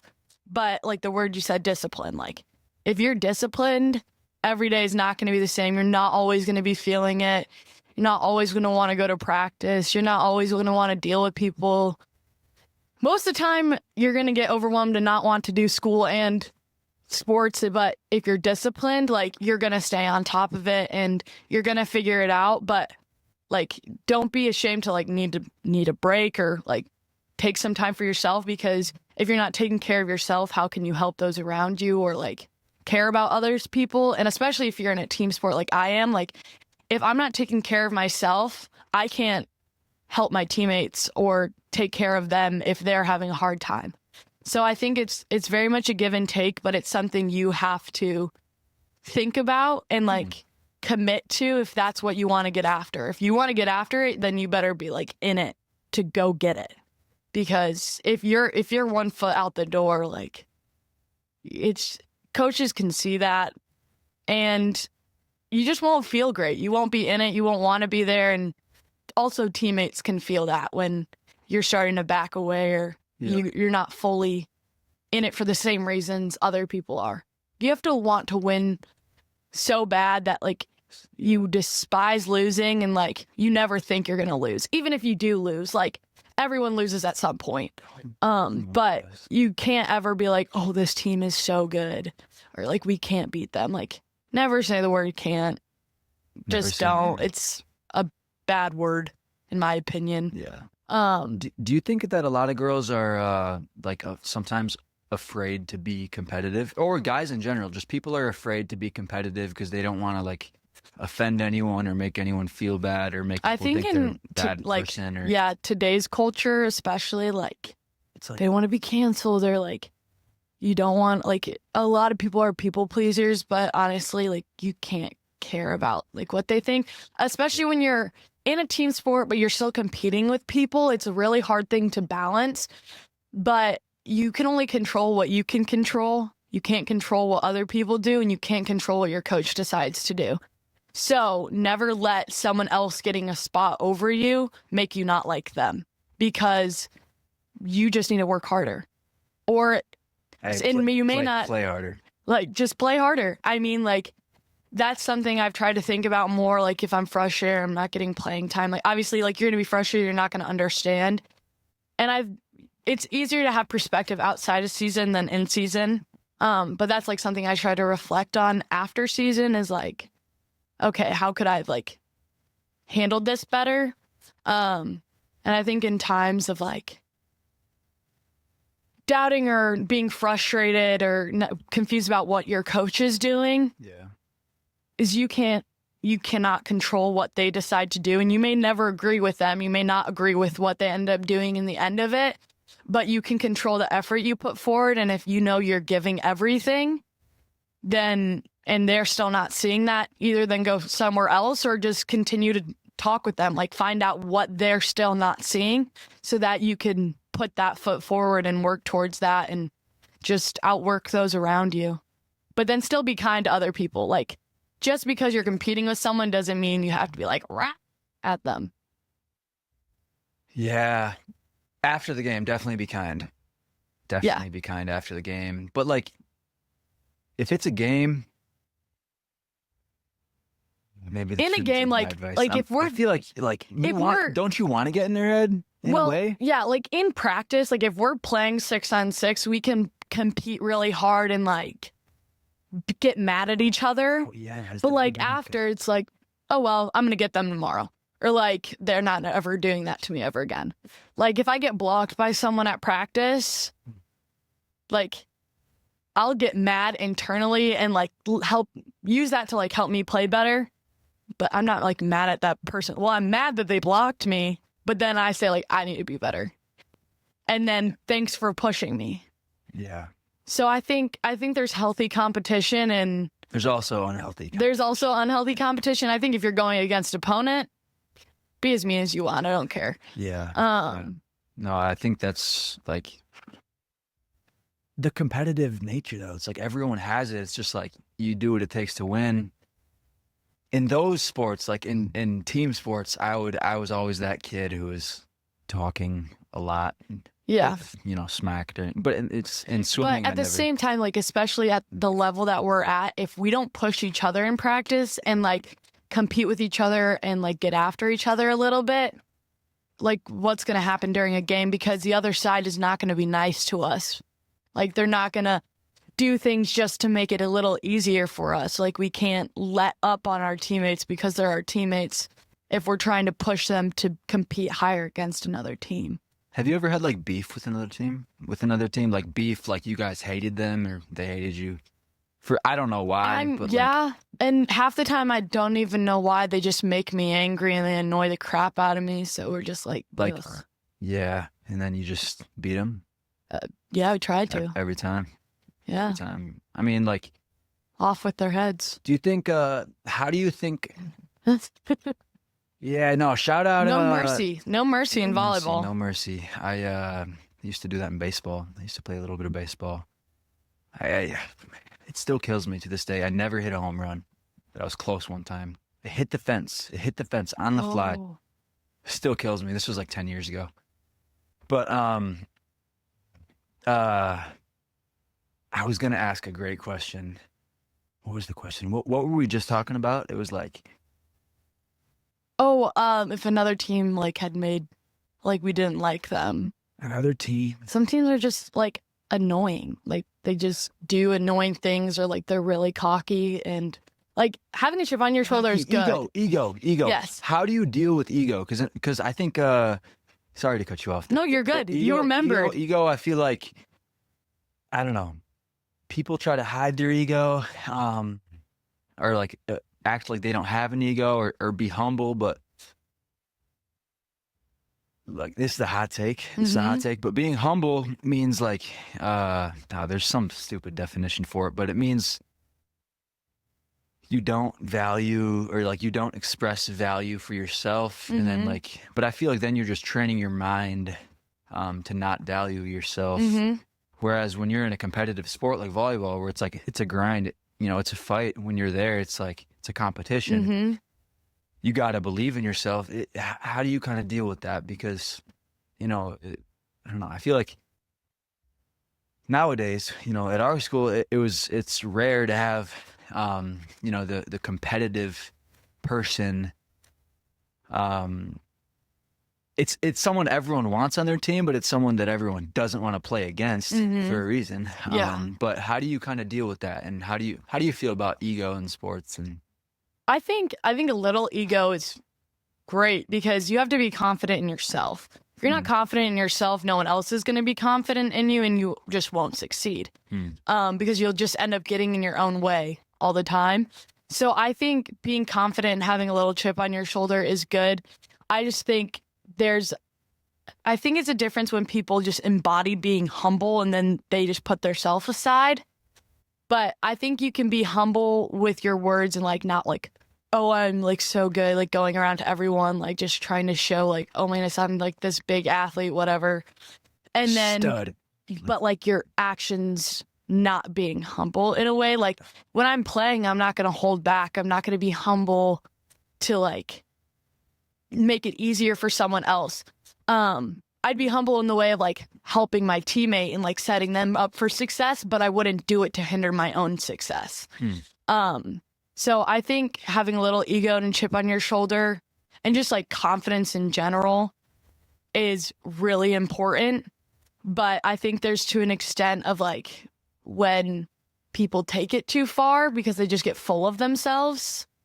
When does it get too much? when does it get too far? When everything becomes about me and no longer, especially for like a team sport, it's no longer about your team. I think you have to be invested in yourself to be able to give your best self for your teammates and to push your teammates. But if you start putting yourself and only things about you over the success of your team, then you're no longer helping yourself or the team. Is there any? It's a very fine line. It's a hard thing to like balance, but I think having good people around you and like a coach that can hold you accountable. If you're around good people, they'll be like, okay, you need to calm it down. Yeah. Oh man, what was that? That was just stat packer. Is there any stat packers in volleyball? Like, do people play to just they want all the hits or they want all the sets? And we look at stats and stuff, but I mean, like, we don't focus on them as much. Stat padding, or they say some fucking word for it. Like the quarterback in football, he'll take the sack because he doesn't want to throw it away because it'll count as an incompletion. Yeah, I mean, that's like us preventing errors. So like for my hitting percentage, it will be better if I don't get a kill on a ball, but I don't make an error. It's better for my hitting percentage. So just like being in control of situations, not making like stupid mistakes. So like say I've been set like 20 balls and I have like 7 kills, but then I made like 5 errors, my hitting percentage is going to be horrible. But if I only made 1 error and I had 7 kills and 20 attempts, like my hitting percentage would be way better. So there's ways to like make things better by just being simple. Kind of went over my head. I'm not going to lie. That's okay. I talked very volleyball there. Yeah. Well, I know. Okay. So I know setting. Boom. Wait. No, it's hitting. Yes. Spiking and hitting, Yeah. Okay. I'm going to switch because I don't know. Our coaches pay attention to stats more than we do. I mean, I look at my own stats and stuff, but we don't like necessarily like focus on them too much because they're not necessarily always super reflective of how we played type of thing. So how important are the referees?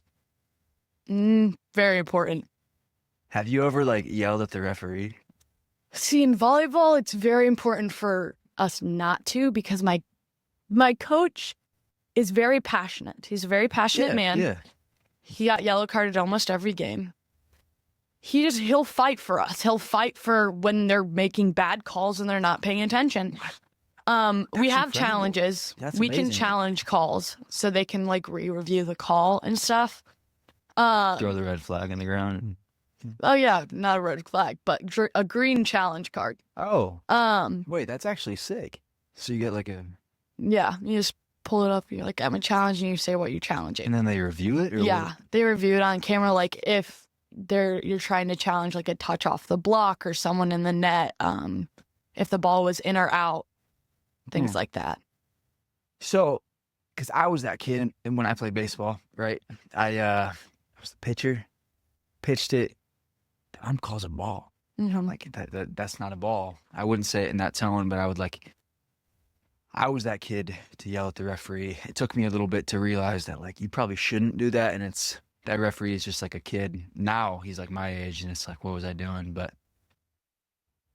I feel like it's great to have a coach like that who like fights for you. I think too, it's just like volleyball in general. Like, at least the way I've seen it, it's like you never yell at the ref. Like, obviously, there's sometimes I'll turn to the ref. I'll be like, what? Or they'll be saying like I touched the ball or something, and I'm looking at them and I'm like, ain't no way, no, I didn't. Things like that. But especially for my team, we just trust that our coach is going to take care of it. And sometimes we're like, just leave it alone. Just stop. It's okay. But it just shows like how much he cares about us and like is so passionate about the game. Yeah. And he doesn't stand for bad calls and whatnot. So if a ref does something really stupid, I know my coach is going to yell him down and call him something he shouldn't. Oh, but, you know. What's the craziest thing you've heard him say? He said in front of a ref, this was after a game, but he like was talking to someone about it. And he's like, where'd you get these refs? Like, buy a ref? Or something like that. Like, implying that you just picked them up off the side of the street or something and asked them to ref. He's called refs like mother effers and things like that too before, but you know, all in the heat of a game. I had a coach call a ref a snowflake once. That was in club. Hey, well, you know what? That's now I feel laughing. like a douchebag, you know, because I was like the little 10-year-old. Oh, my coach has also like made a ref run away from him once. It was funny. Really? Yeah. It was like after game, he was talking to him about a really bad call that he made. And he's like, he was like talking to him and was like really angry and low-key yelling at him. The dude like picked up his like case and like ran away, like very quickly walked away. Yeah. It was actually hilarious. Like, you're just a little scared of my coach, but I mean, do your job better. It'd be hard to be a ref. Oh, being a ref is so hard. So props to you refs out there. We appreciate you a lot. You take a lot of crap. How much do you think they get paid? I mean, it depends on the level and stuff. Yeah. I think it's decent, but nothing crazy. Yeah, they can't be getting paid millions. Some refs are, though. Some refs are. Those NFL refs. Yeah. They're getting paid. Any last thing you want to say? Thanks for having me. It's been great. It's been incredible. Good been job. Awesome. No, it's been fantastic, guess. Because I just had to, you know, you should do a podcast for real, like actually, because you are extremely talented. Well, thank you. Not a lot of people can talk and articulate their sentences that well. Thank you so much. I appreciate that. No, for real. Like I don't like I don't like it when people praise me, but you're easily the most articulate person. Thank you. No, because I'm sitting here. I'm like, fuck, like I could even talk. Shoot, I just said I wasn't gonna swear, but you guys, I didn't even do an intro yet. Thank you guys for listening, watching, viewing, subscribing, sharing. Everything. These clips are going viral. Oh, you don't mind if I post the clips? Oh, right? Not at all. Okay, all right. Please. These clips. Not a lot of people watch the show. I'm just warning you. But the clips. You're building. The clips. You know what I mean? Mm-hmm. All right. Well, Reagan Lance is an inspiration. You guys check her out. All her links. What links are in the description? What links do you want in the description? You can put like my Instagram, TikTok. TikTok. What else? You got any other social medias? That's really it. Follow her on all social media. Follow me. And have a blessed day. Believe in yourself. You guys can do all things. Cut. Awesome.